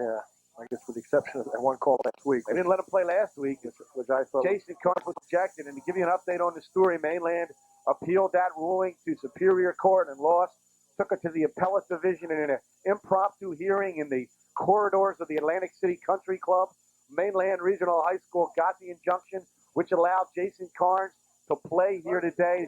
Boyd Sands, the executive director, says that the state's confident they're going to win, and he told Bobby Coffey before the game if he played Jason Cairns, he risked the chance of forfeiture. So we'll just have to wait and see. They give it off to Tedeschi. That was their best play in the first half, but that time Woodrow Wilson was ready as Robert Baird, 6 foot, 280-pound nose guard, was there to throw Tedeschi for a 2-yard loss, Ken Williams. Looks like they made some adjustments here in the half, so that's a play they had a lot of success with in the first half. So whatever they talked about at halftime, that I'm sure was at the top of the list. And on the first attempt, the Mustangs weren't successful here in the second half. Second down and 12 for Mainland. Jeff Boyd brings them out. They shift. They give it off to Tedeschi, and he's got room. Look at him rumble. A little fire plug fullback. Gets about 8 yards that time. Tony Tedeschi getting it done for the Mustangs. Outstanding performance from Tony Tedeschi. Chuck, I said before when we started that I thought they had to establish the fullback, and he has been the key to me here in the first half. He's made big runs. He's carried some people with him, got him out of a pretty good hole that time, and I wouldn't be surprised if you see him again this play. 3rd and 3. The Mustangs rushing attack has been dominating here today. They give it to DeSalle off tackle, and DeSalle barrels his way. He's got the first down. I don't know where they're going to mark this, Chuck. It's going to be close. Oh, it's going to be real close when you look at that mark. Then use that eyesight, Ken Williams. I think he's going to be short, Chuck, by about the nose of that football. Maybe it's tough to tell, Chuck. I'm at a bad angle. The rain is in front of me. Now, wait a minute. You're not at a bad angle. It's right in front of you, Kenny. Length of the football. That marker's right in front of you, He's big got guy. it. Length of the football, I'm not letting Chuck. you get off the hook. Let me get back up on my chair here so I can see. He's going to get back up on his perch here. And he's got it by the length of the football. Did you say the length of the football? That's what I said, Chuck. All right. Did he get it? He got it. I was getting up on my chair here. Right on the mark. Kenny Williams doing a job for the Veterans Connection on Simon's Cable Channel 2, as he's done all year here on Simon's. What a year for high school football it has been, the greater Atlantic City area. 1st and 10 for Mainland. They lead at 29-8. Clock is moving, Ken, and that's what they want to do. Eat up yardage and eat up clock. Clock is the most important thing for them right now, Chuck. They give it to Tedeschi. Look at him run. Look at him rumble. He's across midfield, and he's got a first down. Tony Tedeschi. First down, Mainland. Glenn, let's watch this play. And you can see him. Look at the Mainland forward wall. Chuck, opening up the holes, and what a job they have done. That offensive line. That left side, Chuck, has been outstanding. I can't say enough. Bill Brown, Greg Stoll, T.J. Wolf, and Todd Michael have just done an outstanding job. Bill Brown has just had a mammoth football game here today. He may be the MVP. Billy Brown, the left offensive tackle, number 70. They give it off to John Stone. Stone dances outside, still on his feet, still picking up. One, it won't go down. Second effort, Chuck. He had nothing. He didn't have much there. He tiptoed through one hole, tiptoed through another, and on sheer effort, he picked up about 7 yards. Let's watch John Stone, because this run really sums up a lot of what's happened at Mainland this year. He was tackled once, twice, still stayed on his feet and continued to grind out yardage for the Mustangs. He got about 7 yards. It'll be 2nd down and 3 for Mainland. Ball at the 31. Boyd brings them out. They shift. And what's the important thing? They're 4 down territory, Chuck. They give it off to Tedeschi, and he's close to the first down, Ken Williams. Short, a little bit, I think, Chuck. They are running Ken in behind Greg Stoll, 61, and Bill Brown, number 70. And don't forget the center in there, T.J. Wolf. T.J. Wolf. And they're going to continue to do that all day until Woodrow Wilson can stop them. And Ken, that may be the biggest surprise, is the physical superiority along the line of scrimmage for Mainland here today. Yes, Chuck.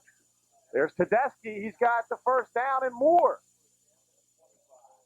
First down, Mainland, probably down to the 25-yard line. They put this one in, Chuck. They're going to be very, very difficult to catch. Very difficult to catch. And right now, they're probably in in field goal range of Jason Feinberg also.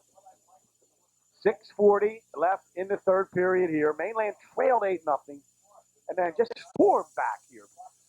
A lot of high school football pundits are stunned by this chain of events here today, Kenny. Yes, they are. 1st and 10 for Mainland. Boyd gives it off to Tedeschi, barrels up the middle. Tony Tedeschi inside the 10. And that was on the right side. That was T.J. Wolf and Matt Levinson and Buddy Broome. Let's watch it again. We can see it in the mud, in the quagmire. It doesn't bother these Mustangs. It might as well be the Caribbean because they are loving it out here today. I think that was Greg Stolick who came across and made that trap block, Chuck, and he ran right up inside behind him. 1st and goal for the Mustangs. 1st and 10. Actually, I corrected myself here with the public address announcers doing a fine job. The football is actually outside the 10, so they can get a first. They give it to DeSalle. That play was there in the first half, but not this time, as Kyle Wallace came up to make the tackle for Woodrow Wilson, along with Jackie Turner. When they ran it in the first half, Chuck, that corner was non-existent, and this was the first time they ran that outside sweep in the second half, and this time Kyle Wallace, the corner, showed up. Even if they get a field goal out of this, Chuck, that gives them 32. That means that Woodrow Wilson will have to score 3 times and make all 3 two-point conversions just to tie. And the clock moving here is we're more than halfway through the third period, so they've eaten up yardage and clock. Just what they want to do. Boyd rolls out, looking in the end zone, puts it up for Clemick. He's got it. Touchdown, Mainland. Great throw, Chuck. Great grab. Boyd to Dave Clemick, and he's done it all year, and he does it again for the Mainland Mustangs. What a catch and what a throw. Let's watch it again on the replay. Watch Boyd roll out. He sets up, finds Clemick in the end zone for the touchdown. He beat Kyle Wallace and Ken Williams. This green wave continues to roll here. That's Woodrow Wilson. That at this point puts Mainland up 35-8 with 5:13 left. And also maybe ends Woodrow Wilson's shot. Well, as explosive as this team is, I don't know if I'm ready to say that yet, but maybe on a day like this. Look at Feinberg kick the extra point. He splits the upright. Jason Feinberg adds the extra point. And so with 5:13 left in the third period here, the score, Mainland 35, Woodrow Wilson 8. We'll be back with more right after this. Is service the word you think of when you think of banking? For over 100 years, Ocean City Home Savings has provided not just service, but quality service. Our family at Ocean City Home Savings and Loan will take the time to answer all of your banking questions. Ocean City Home Savings serves the communities in Cape May and Atlantic counties. Caring people, caring for you and your financial needs. Ocean City Home Savings and Loan, community banking at its best.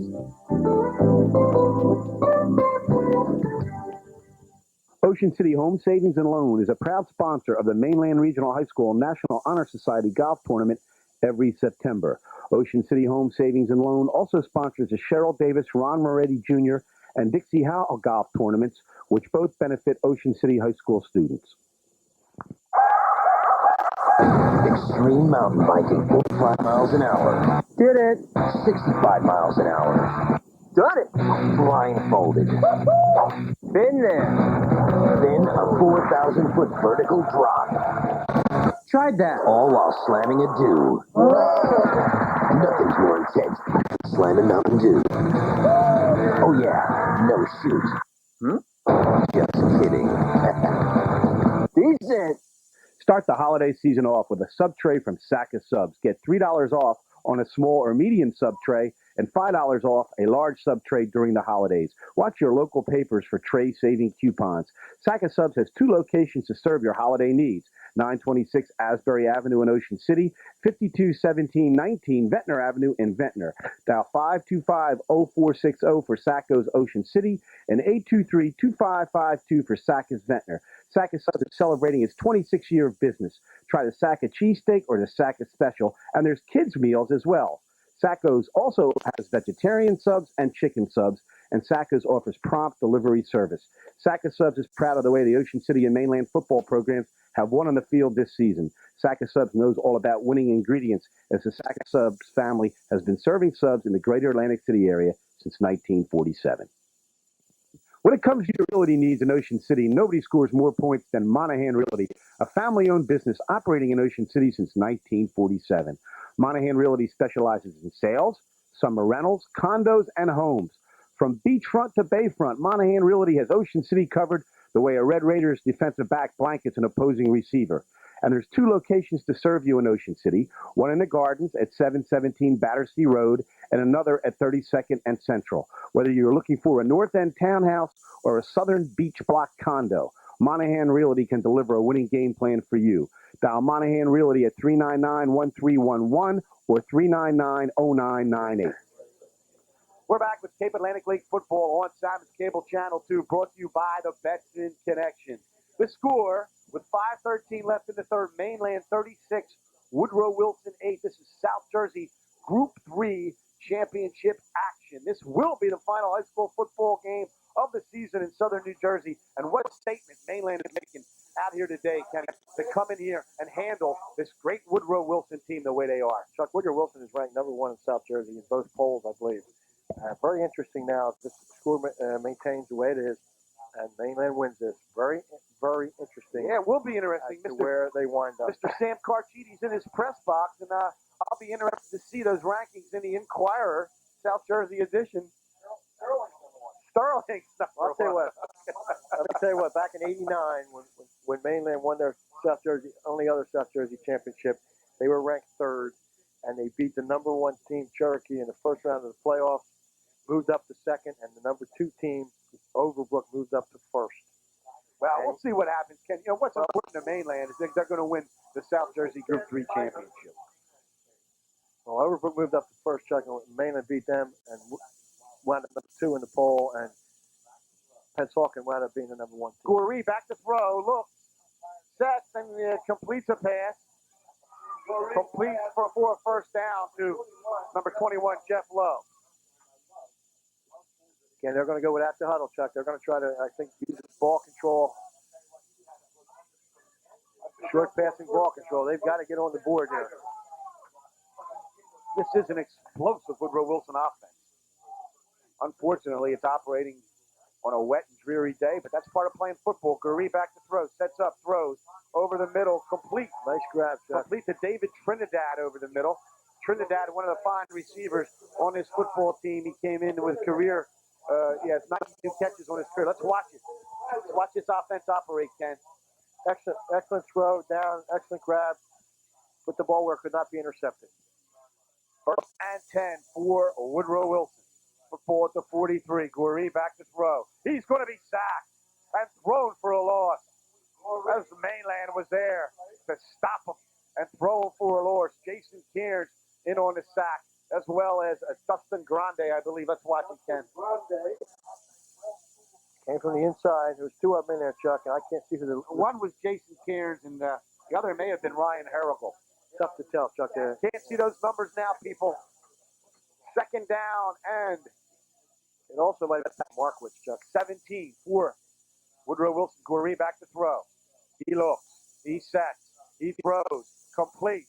Forward to Spearman. Spearman will lose 1 tackle. Will lose another. There you saw the athletic ability of William Spearman. Fine split end here at Woodrow Wilson. Got about 8 yards on the play. It'll be 3rd down. Let's watch Spearman. We talked with Sam Carchiti. He tells us he may be one of the best receivers he's seen at the high school level. You see him get away from 1 tackler, makes another man miss, comes back and dives ahead. 3rd down and 8 for Woodrow Wilson. Goree back to throw. Set. Looks. Throws. Complete. Complete to Spearman down inside the 30. That will be a 1st down. No, there's no quitting the Woodrow Wilson Tigers, Chuck. He gets a quick turning pattern. He sets himself, delivers the ball a little bit high, but Spearman made a nice grab on that play to make the catch. And they're down now in scoring position. First time all year, first time all game. Hey, we've been on this side of the field. Unbelievable. This side of the field's gotten no use at all. Goree back to throw. He gets it away. It's complete. Another first down. It's complete down to Jeff Love. For the first time today, Ken, you're watching how this Woodrow Wilson offense functions when it's hitting on all cylinders. Let's watch Goree. He throws the ball right on the money. Sets it up, throws it. That's that run and shoot. Of course, Mainland's willing to give up these short passes. Ken, they have a 36-8 lead. Run the clock, Chuck, is all they need. Run the clock and make them use clock, and they'll give you the 12 to 15-yard pass all day now. Goree back to throw. Being pressured from the backside. Jason Cairns has him. The football's loose. And Woodrow Wilson falls on it. Jason Cairns had him and grabbed him by the shoulder pad, threw him down. Goree caught that ball up. Luckily for Woodrow Wilson, one of the Tigers were able to fall on it.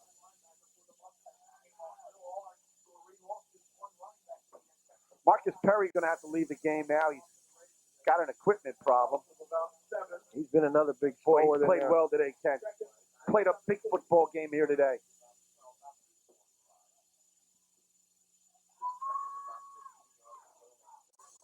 Goree hands it off to Wallace, and he stopped for no gain at all. Maybe lost 2 yards. They used that delay, that draw to Kyle Wallace. I think it was Mainland was there. Cairns, Jason Cairns, he got an opportunity to play. He went to court on Friday, and then he ended up at the Atlantic City Country Club. He didn't know what was going to happen, and now he's out here playing today, and what a game he's turning in, Ken. Yes, he has, Chuck. And Mustangs now are just sending backers. They're coming. They know they're going to throw the football, and they're just coming after him. They're forcing him to throw the ball sooner than he wants to. Third down, Goree steps up, gets away from the rush, tries to get a block down the sideline, and he's all the way inside the 10-yard line. Goree on the scramble gets the first down and has Woodrow Wilson in. Let's watch this in scoring position. Goree was under some pressure, but he managed to dance away, and then he scrambles down that right sideline, got a good block, and got the first down. They got a timeout. I don't know what for, Chuck. Are they going to measure? Looked to me like he got it, but maybe he doesn't have it. He's short, Chuck. He's short, so it'll be fourth and less than a yard. First down. For Woodrow Wilson. Bring up fourth down and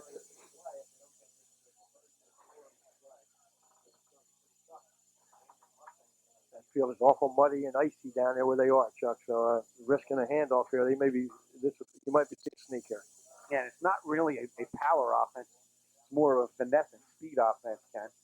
They don't really utilize a fullback at all. And the tailback is 7 yards deep. He's pretty deep, or deeper. So that's a pretty tough assignment to get 1 yard. So it's not geared to the power football.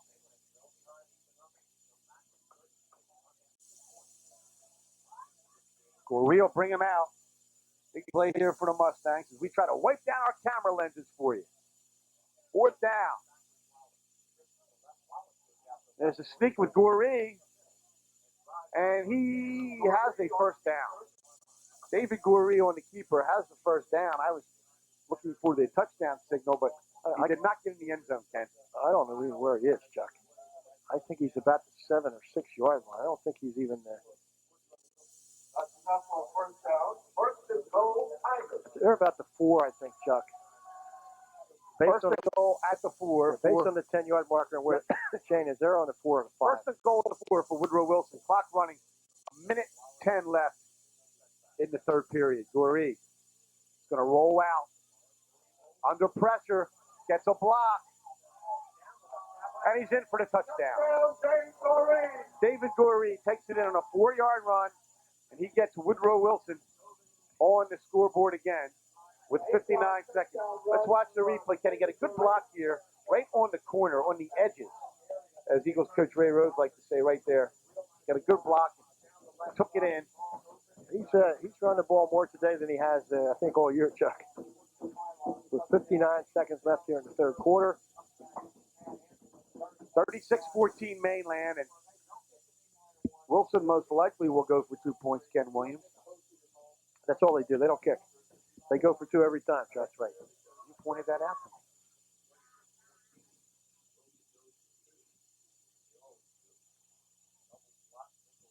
There's motion. Goree back to throw, looking in the flat. Incomplete. Incomplete, so the 2-point conversion fails. And with 59 seconds left in the third quarter in South Jersey Group 3 Championship football, the score, Mainland 36, Woodrow Wilson 14. We'll be back with more right after this. We've got breaking sports news on the Betson Connection from the Summers Point Circle. Diorio Circle Cafe is called an audible at the line of scrimmage. What was once a dance club has been transformed into a restaurant. Chef Hector is now calling the plays in the kitchen, and his wings and things are scoring points for the pregame and postgame football crowd. Diorio's now has a full menu and serves lunch and dinner from 11 a.m. to 2 a.m. There's burgers and shrimp and clams and all that Jersey Shore stuff straight from Hector's playbook. And on Monday night, Diorio's offers 25-cent clams, 25-cent wings, and 75-cent shrimp and wings. Diorio's is a great place to watch any kind of football on the 6-color televisions throughout the restaurant. One word of warning, the regulars here know the game. There's also dancing, pool, and a DJ with a music mix aimed more at the mature crowd. Diorio's is now a restaurant for all football seasons. That's pro, college, or high school. For takeout service, dial 926-5300. Check out Diorio's Circle Cafe and Hector's Kitchen. You'll be amazed at the changes inside. Looking for a unique holiday gift? Send a tin of Johnson's popcorn to that special someone. Whether it's a friend, an associate, or a corporate account, Johnson's is a great way to offer holiday greetings Ocean City style. Johnson's popcorn has been a part of America's greatest family resort since 1940 and prides itself on quality, consistency, and tradition. Only the finest ingredients are used in the Johnson's secret recipe for caramel corn. And now Johnson's delivers to anywhere in the United States. Simply fax your order to us at 609-398-0631 or call toll-free at 1-800-842-CORN. Our average delivery time is 48 hours. Johnson's is also now located in the following malls to serve fresh popcorn: Cherry Hill Mall in Cherry Hill and Plymouth Meeting Mall in Plymouth Meeting, PA. For just $12.95, Johnson's will deliver popcorn to anywhere in the USA. That's Johnson's Popcorn, as much a part of the Ocean City scene as the boardwalk and the ocean breeze.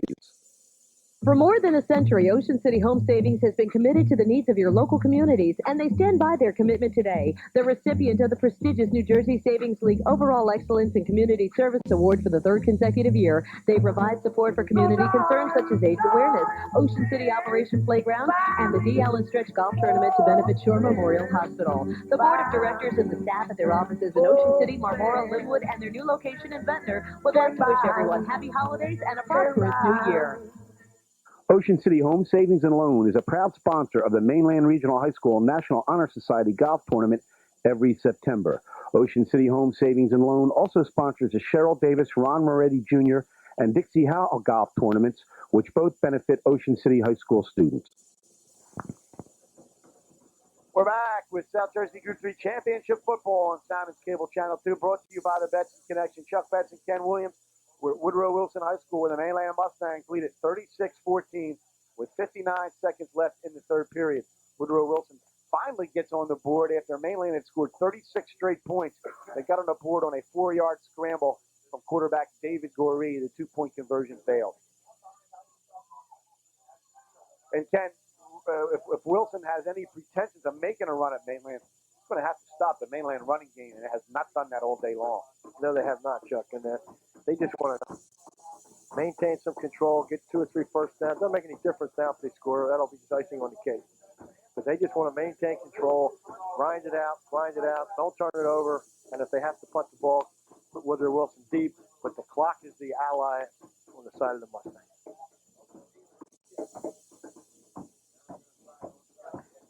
They're going to try an onside kick here. It looks like the ball's loose. On the field. Let's see who has it. We'll wait for the officials' ruling. Looks like Mainland's got it, Chuck, because the people from Wilson are not too happy. Oh, Mainland has it. Right in front of us, but not see. Had to wait for the official ruling. Awful early for an onside kick, so we still have a whole quarter to go here. Now, you're down 36-14, Kenny. But we give Mainland good field position. Some controversy over this one, evidently. Looked like Teddy Gogol may have got that. He came up big last week recovering the onside kick when Ocean City tried that. Well, that cuts the field in half for the Mustangs, which is another plus for the Mustangs, Chuck. So, which means if they even have to punt the ball, that Wilson will get the ball deep in their own territory. We're under 50 seconds remaining in the third period here. Mainland 36, Woodrow Wilson 14. The Mustangs come out over center.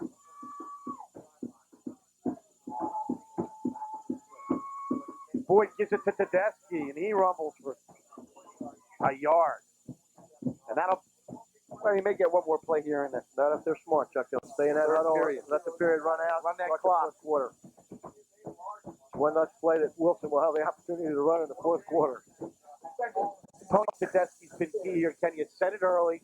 You said they had to establish him, and they've done that here today. Yes, they have. I thought that was important. And that offensive front, I can't say enough. Bill Brown, Greg Stahl, T.J. Wolf, Matt Levinson, Bud Broome, and Todd Michael have just been outstanding, and they've totally dominated the line of scrimmage. And Mainland holding up four fingers now as we've completed three quarters here in the South Jersey Group 3 final. The score, Mainland 36, Woodrow Wilson 14. Now let's go to the Betson Connection Calvi Electric scoreboard, and we'll be back with the fourth period.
Welcome back to what probably will be our final quarter of the season, football-wise, on Simon's Cable Channel 2.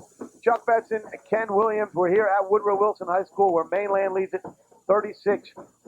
The Mustangs have the football, second down and about 10. Ken, surprised that Wilson pulled that onside kick so early. Yeah, I think it's a little early, Chuck. They don't want to cut the field in half. At that point, to me, they would want to try to get the ball as deep as they could and come up and hope their defense would come up big and get the ball back in pretty good field position. But now, even if they get it back, unless there's a turnover, it's not going to be good field position for them.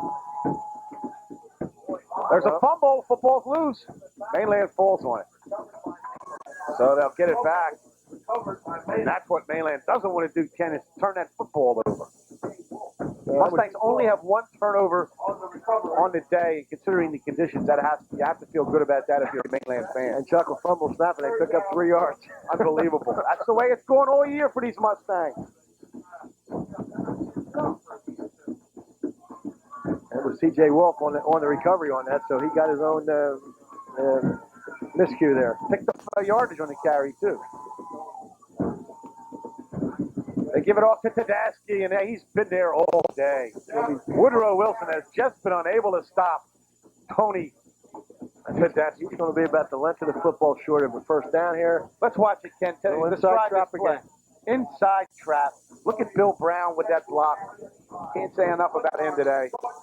4th and 1. Ken, do they kick it or go here? Ball's at the 44. What would I do here?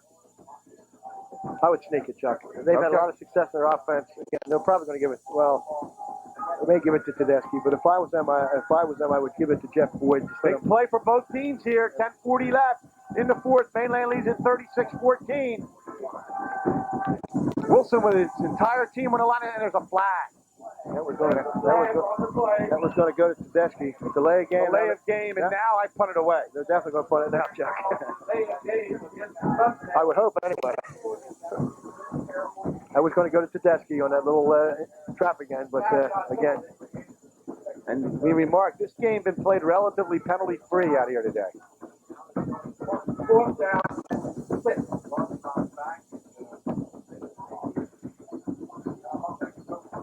And we say that, Ken, and he's going for it. He's going for it. No, he's not. All right, he's going to punt. Shift. Wilson's going to take a timeout. Mainland forced Wilson to a timeout Yes, they there, did, Ken. Chuck. Explain that. Good call. They came up with Boyd under center. He's their punter. And we're going to shift into punt formation. When he came up under center, Wilson did not have the personnel they wanted in there. They figured he was going to punt the football. So they had to call timeout, which is a good point now because that uses one of their three Makes Wilson timeouts. burn a timeout, and that checkmate Bobby Coffey. And that's been the theme all year, too. The coaching staff at Mainland has continually outcoached the opposition week after weekend, at least in my opinion. They've done a fine job. Chuck, let me mention those coaches.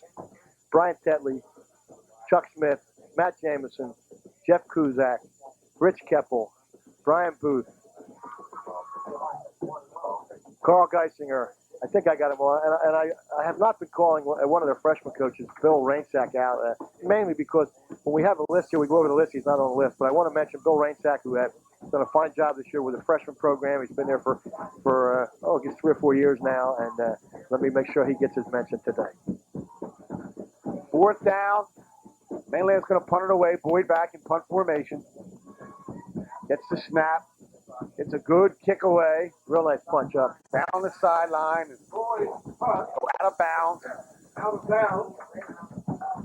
Right about the 15-yard line. Yeah, I think it's almost right on the 15, Chuck. Let's go over the 15. 85 yards now. 85 yards away. 10:25 left. And Mainland has a 36-14 lead. But the last time Wilson had the ball, you really saw this run and shoot offense operate the way it has operated all year for Wilson, and you can expect they'll come right back with that, Ken. They need 3 scores, Chuck.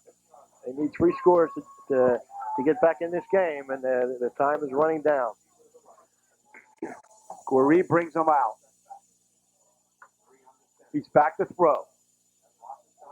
Trying to roll away from pressure and gets away from pressure, gets out of bounds. It's hit late, and that's going to be a flag. I hope there's a flag. If they call it, yeah.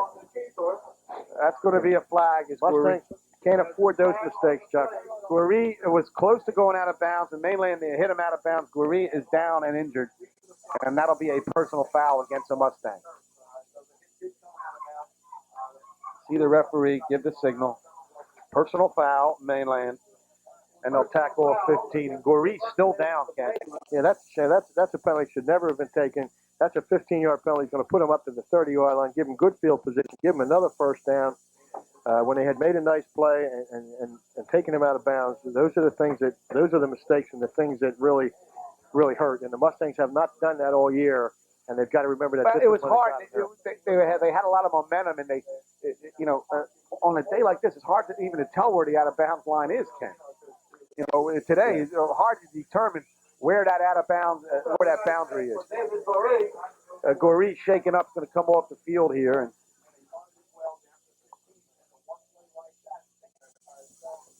Goree's out at least for one play. I'm sure he'll be back. He's going to be replaced by Michael Cubbage, 6'2", 160-pound sophomore.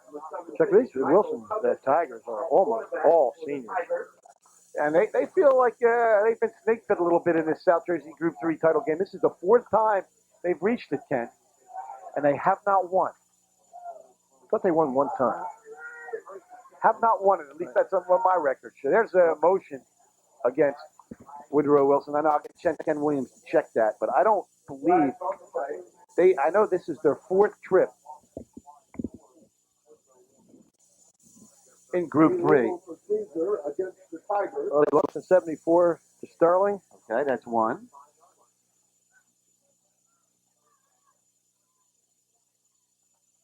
They lost to Lacey in 88. They lost to Lacey in 89. And they lost to Toms River South 7-6 in 91. They've had some difficult going in this game. They've been here quite a few times. They've been here quite a few times and have not won it. There's Wallace up the middle, and Wallace will get 4 yards. When you look at South Jersey Group 3, Ken, this has pretty much belonged to the Cape Atlantic League over the course of the last 6 or 7 seasons. You had EHT winning 2, and if Mainland can come up today and win 1, you're looking at a pretty good statement on behalf of the Cape Atlantic League. Guerree's back to throw, completes his pass. If you take Lacey out of there, Lacey won it, I think, 2 or 3 years in there, too, and they were in there. But if you look at it, the Camden area team has not won it too many times. It's been Shore Conference or Cape Atlantic. A pass completed to Love. That'll be a first down as Guerree is back in the football game after being shaken up as a result of that personal foul. 1st and 10 at the 40. Mainland shows blitz. Now they come out of it. Guerree back to pass. Sets up. Floats it out there. It's complete. This is a dangerous receiver. That's William Spearman. That's a long pass. I got the 40-yard pass across the field for a gain of 4. And they gained 3 yards or 4 yards. Yeah.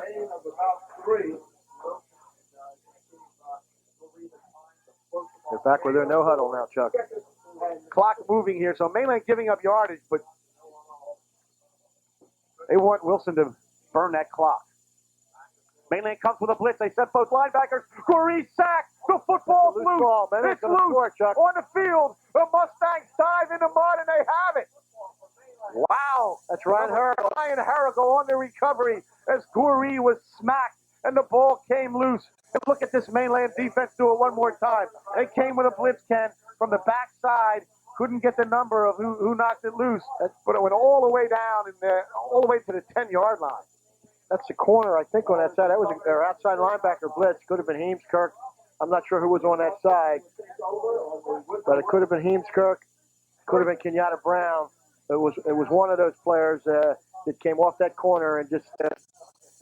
And like I said before, at this point, the Mustangs can just pin their ears back and go get the passer. They score here. You can start the buses up and get ready for a big party tonight in Linwood.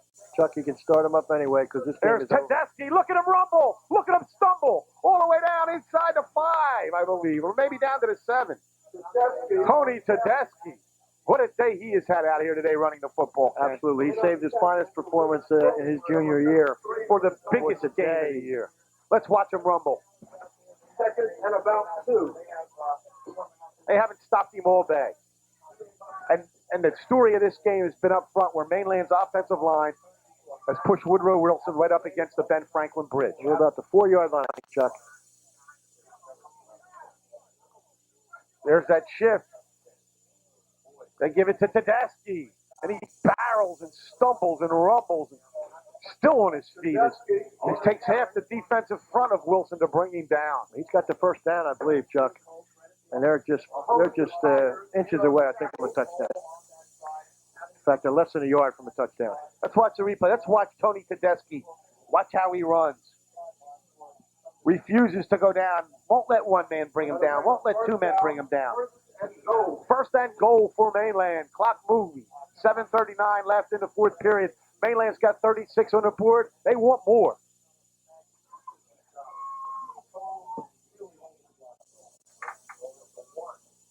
There's that shift that they used effectively. They're still confused, Chuck. They're still confused. That has confused Woodrow Wilson all day, and I think that's the Sal on the carry. And he's in for the touchdown. Tony Sal scores for Mainland. And now Mainland leads it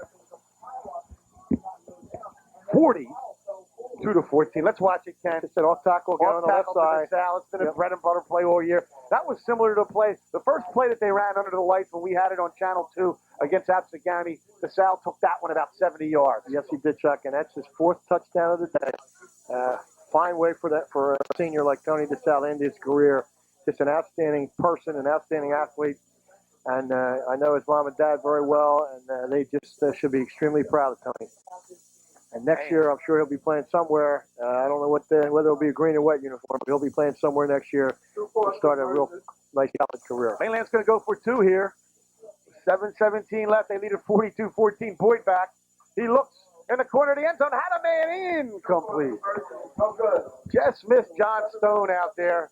Went through his hands.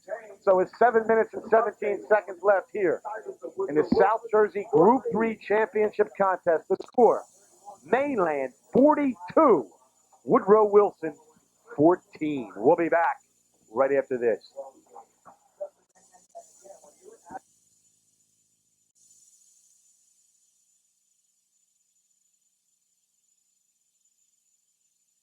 Is service the word you think of when you think of banking? For over 100 years, Ocean City Home Savings has provided not just service, but quality service. Our family at Ocean City Home Savings and Loan will take the time to answer all of your banking questions. Ocean City Home Savings serves the communities in Cape May and Atlantic counties.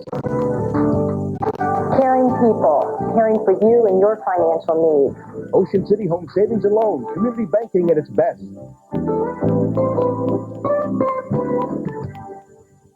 Ocean City Home Savings and Loan is a proud sponsor of the Mainland Regional High School National Honor Society Golf Tournament every September.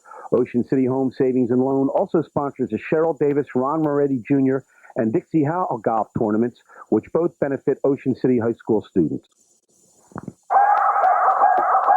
Extreme mountain biking, 45 miles an hour. Did it.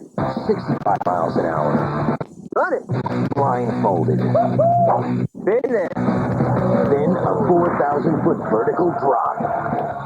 Tried that. All while slamming a dew. Nothing more intense than slamming Mountain Dew. Oh yeah, no shoot. Just kidding. Decent. Start the holiday season off with a sub tray from Saka Subs. Get $3 off on a small or medium sub tray and $5 off a large sub tray during the holidays. Watch your local papers for tray saving coupons. Saka Subs has 2 locations to serve your holiday needs. 926 Asbury Avenue in Ocean City, 521719 Ventnor Avenue in Ventnor. Dial 525-0460 for Sacco's Ocean City and 823-2552 for Sacco's Ventnor. Saka Subs is celebrating its 26th year of business. Try the Saka cheesesteak or the Saka special, and there's kids' meals as well. Sacco's also has vegetarian subs and chicken subs, and Sacco's offers prompt delivery service. Saka Subs is proud of the way the Ocean City and Mainland football programs have won on the field this season. Saka Subs knows all about winning ingredients, as the Saka Subs family has been serving subs in the greater Atlantic City area since 1947. When it comes to your realty needs in Ocean City, nobody scores more points than Monahan Realty, a family-owned business operating in Ocean City since 1947. Monahan Realty specializes in sales, summer rentals, condos, and homes. From beachfront to bayfront, Monahan Realty has Ocean City covered the way a Red Raiders defensive back blankets an opposing receiver. And there's 2 locations to serve you in Ocean City, one in the Gardens at 717 Battersea Road and another at 32nd and Central. Whether you're looking for a North End townhouse or a Southern Beach Block condo, Monahan Realty can deliver a winning game plan for you. Dial Monahan Realty at 399-1311 or 399-0998. We're back with South Jersey Group 3 Championship Football on Simon's Cable Channel 2. Brought to you by the Betson Connection. Chuck Betson, Ken Williams, Killer John Rakowski doing the spot for us up in the booth here. Mainland lead at 42-14. Ken, could you have ever predicted this? Not this, Chuck. I was just sort of hoping that they could hang in with this team and eke this thing out in the fourth quarter. But they've just done more than that and beyond my wildest expectations. And I just can't say enough about the Mustangs and their coaching staff. And you know the old saying is, it ain't over till the fat lady sings. Well, the fat lady just sung. Warm her up. The game is over. Get her vocal cords going, because there's no way that Woodrow Wilson can come back in this football game.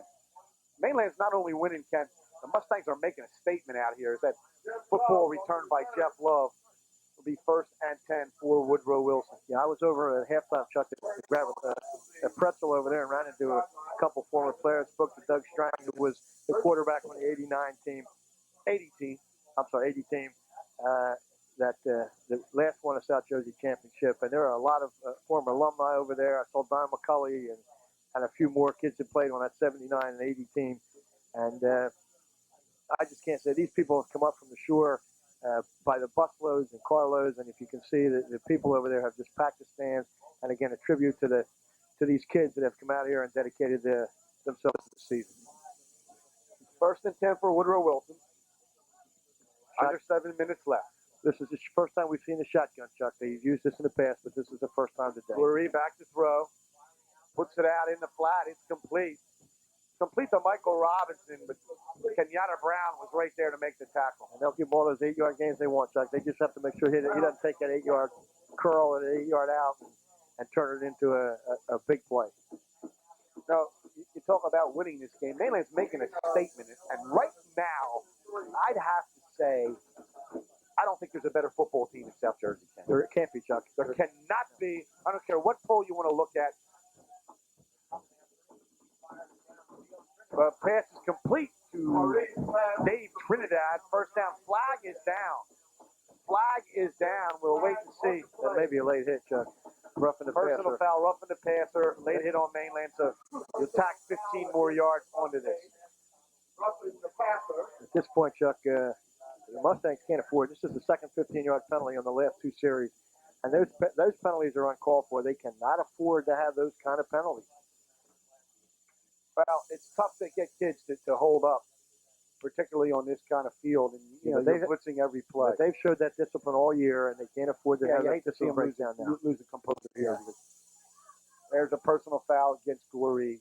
And I know Coach Tetley and Coach Coffey over there are probably just as upset as anybody because, these kids have got to use that little bit of restraint. And I'll tell you, Goree's taking a beating today. He's taking an absolute physical beating from this Mainland defense. He's fumbled the ball 3 times, Kenny, after being sacked. And he's not that big a kid. You look at him, he's 5'9", 170 pounds. And the Mainland defense has just issued a TKO here. Goree's going to come out now with 5:53 left. They're going to go to Michael Cubage.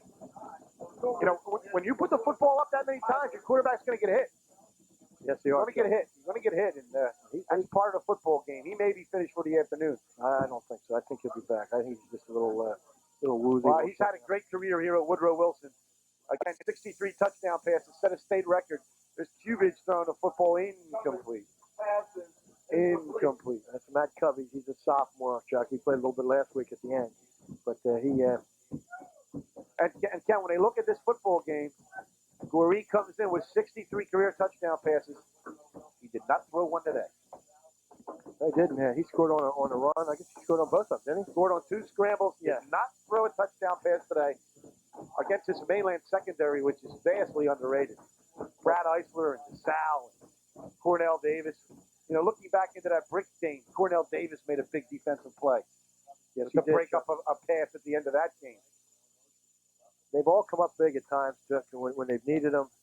A little confusion here on the counter. Yeah, and everybody stopped, and as a result, Robinson got a good gain. Everybody came to a complete halt out there as it looked like a mishandled play. And Robinson ends up gaining some positive yardage. Let's watch it. It looks like a mix-up there. It was, Chuck. That's what happens when you put a sophomore quarterback in who hasn't played an awful lot. And it looks to me like Goree's done. He's on the bench with a... I did not think he would return, Ken, when I saw him come off after he took that other hit. He has really taken a beating today. You know, even when he completed the passes on that last drive, Mainland was laying the lumber on him. 3rd and 3 for Woodrow Wilson. 5:21 left in the 4th. He just gives it off. This is Wallace. Wallace is stopped cold. Look at the Mustangs still hitting, Ken. They're up 42-14, but this defense is still sticking it in there. That's what got him here, Chuck. That's what got him here. I think that was Cornell Davis that came up with that. It's tough to read the numbers anymore, Chuck. It was either Davis or Hergel. 4th down and 5 for Woodrow Wilson. Ken, this will be an issue with Jason Cairns playing today. Mainland chance a forfeiture. But you know what? Can you look down the road, or can you speculate on that? The kids know they want it. They want it on the field. They'll celebrate tonight, and the feeling will be just something that they have probably never experienced before, and they'll never take that away from them. And if down the road something else happens, well, they let it be. But the kids know down in their hearts that they are the best football team in Group 3 in South Jersey. Despite of what happens in the future. Absolutely. That 4th down pass is incomplete, and Mainland is going to take over on downs with 4:23 remaining. They needed 42 to 14. No, people, I haven't been out partying. That is not a mistake. That is the actual score. 42-14. Don't say you're out partying, sir. Just say that's not a mistake. Yeah, you're right about that. 1st and 10 for Mainland. I heard there were spottings with you and Levan on the Gold Coast last night. No spotting. There's Jeff Boyd to Tedeschi, and Tony Tedeschi has just been a workhorse. Ken, you mentioned right at the beginning of the game, and you've had an uncanny ability to do that this year. You wanted Tedeschi established early. Why? Why was that so important today? Well, I think it opens up everything else. I think if you can pound the ball inside, they're playing a 4-3. You can pound the ball inside and make contact. That's going to open the Sal on that quick toss. It's going to open the counter, and that's exactly really what happened, Chuck. They have not thrown the ball much at all today. He threw a touchdown pass to Clemick. He threw one long pass to Clemick, but other than that, I don't think they've completed or thrown a lot more. All right, there's Tedeschi again, a steady diet. First down, Chuck. Tony Tedeschi here. We're down inside of 3:30, Chuck. Inside of 3:30, and the Mainland may want another touchdown here. No, I just think they'll try to bounce this ball, run the clock out, and use as much time as they can, and just stay with basic, straight ahead bread and butter plays so that they don't turn the ball over and get out of here.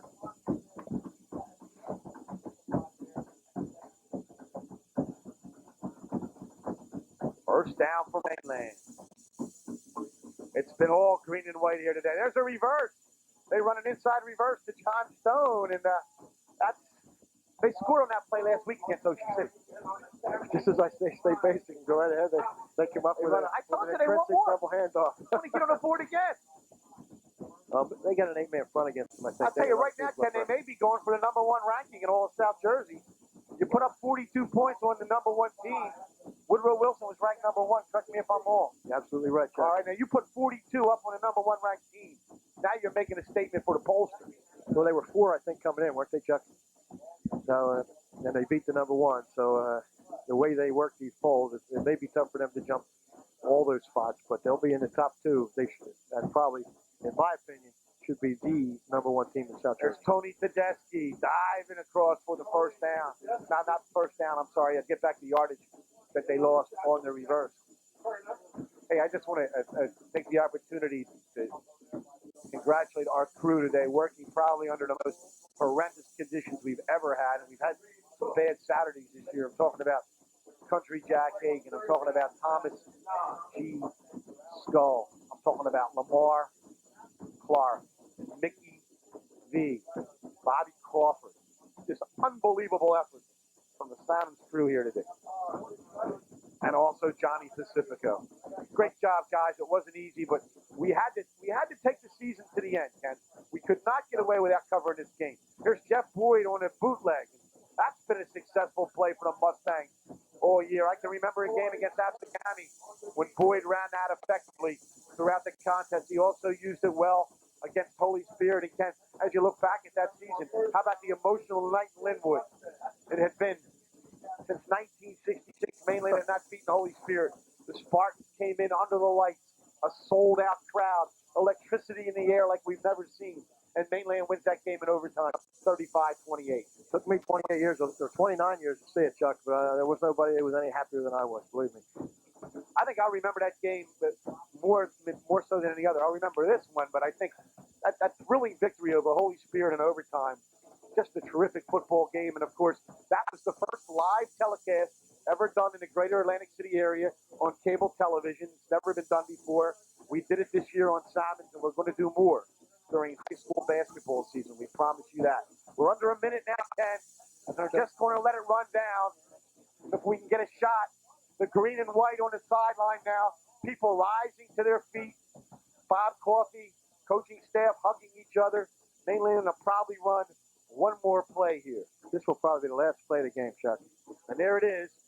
Boyd goes down on one knee. That's it, Chuck. There will be no more plays. This game is over. Clock running, 20 seconds. And so for the first time since the 1980 season, when Doug Strang and company brought back a South Jersey Group 3 championship to Linwood, the Mainland Mustangs are going to do it again here in 1995. Clock winding down. 5, 4, 3, 2, 1. South Jersey Group 3 champions are the Mainland Mustangs. The final score here, Ken Williams. Mainland 42, Woodrow Wilson 14. Chuck, I can't say enough about the Mustangs and just the kids, the coaches, the people in the school.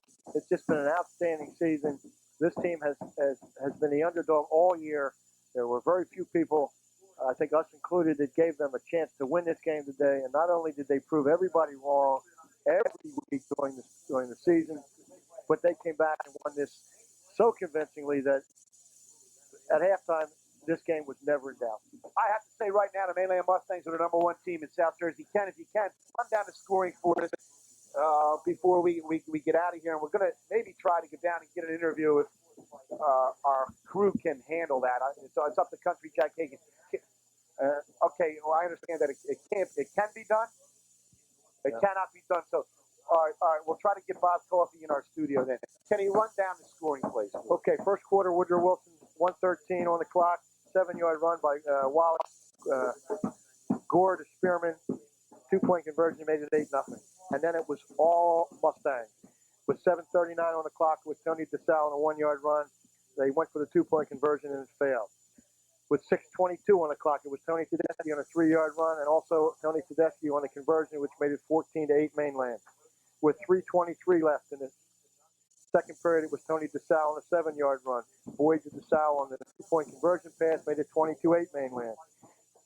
And with 37 seconds left in the third period, DeSalle on a 17-yard run, Jason Feinberg kicked the extra point, and it was 29-8 Mainland. Into the third quarter with 5:13 left, 12-yard pass from Jeff Boyd to Dave Clemick. Feinberg kicks it. It's 36-8 Mainland. And with 59 seconds left in the third quarter, David Gorey on a 6-yard run. The pass failed for the conversion, and it was 36-14. And with 7:17 left on the clock, the last score of the game, Tony DeSalle, his 4th touchdown of the game on a 1-yard run. The pass failed on the conversion, and it was Mainland 42, Woodrow Wilson 14, and the second South Jersey championship in the history of Mainland Regional goes to Coach Bob Coffey and the 1995 Mustangs. And the Mainland Mustangs finish at 11-1, Ken Williams, and right now you'd have to make the case probably the best team in the history of Mainland Regional High School. Absolutely. The only team ever to win 11 games. You're going to have a lot of people that are going to come back and talk about the 80 team, the 89 team. This team has proved it on the field. They beat Ocean City twice on the road, who was a team that was predicted to beat everybody. Stubbed their toe one time with 3 days rest, but came right back after that, won 2 big games, and this has to go down as the best football team in the history of Mainland Regional. In the history of Mainland Regional High School, and you watched them all season long on Simon's Cable Channel 2, and I just can't say how proud Ken Williams, myself, our entire crew has been to bring you high school football this season on Simon's. We felt like we took it up a level. We brought you some live broadcasts. We're going to do more. But I want to congratulate all the athletes of the Big 8 schools that we cover, Ken, for just providing us with quality entertainment and affordable entertainment throughout the season. Why do you want to go watch the NFL for $35? You can watch a game like this for $3.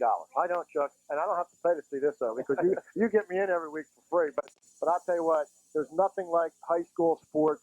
This is just outstanding. These kids are here. They're not getting paid. They're here because they love it, and they give 100% on every play. It's not like, well, the alligator on one here or whatever. They give 100% on every play, and I just can't say enough.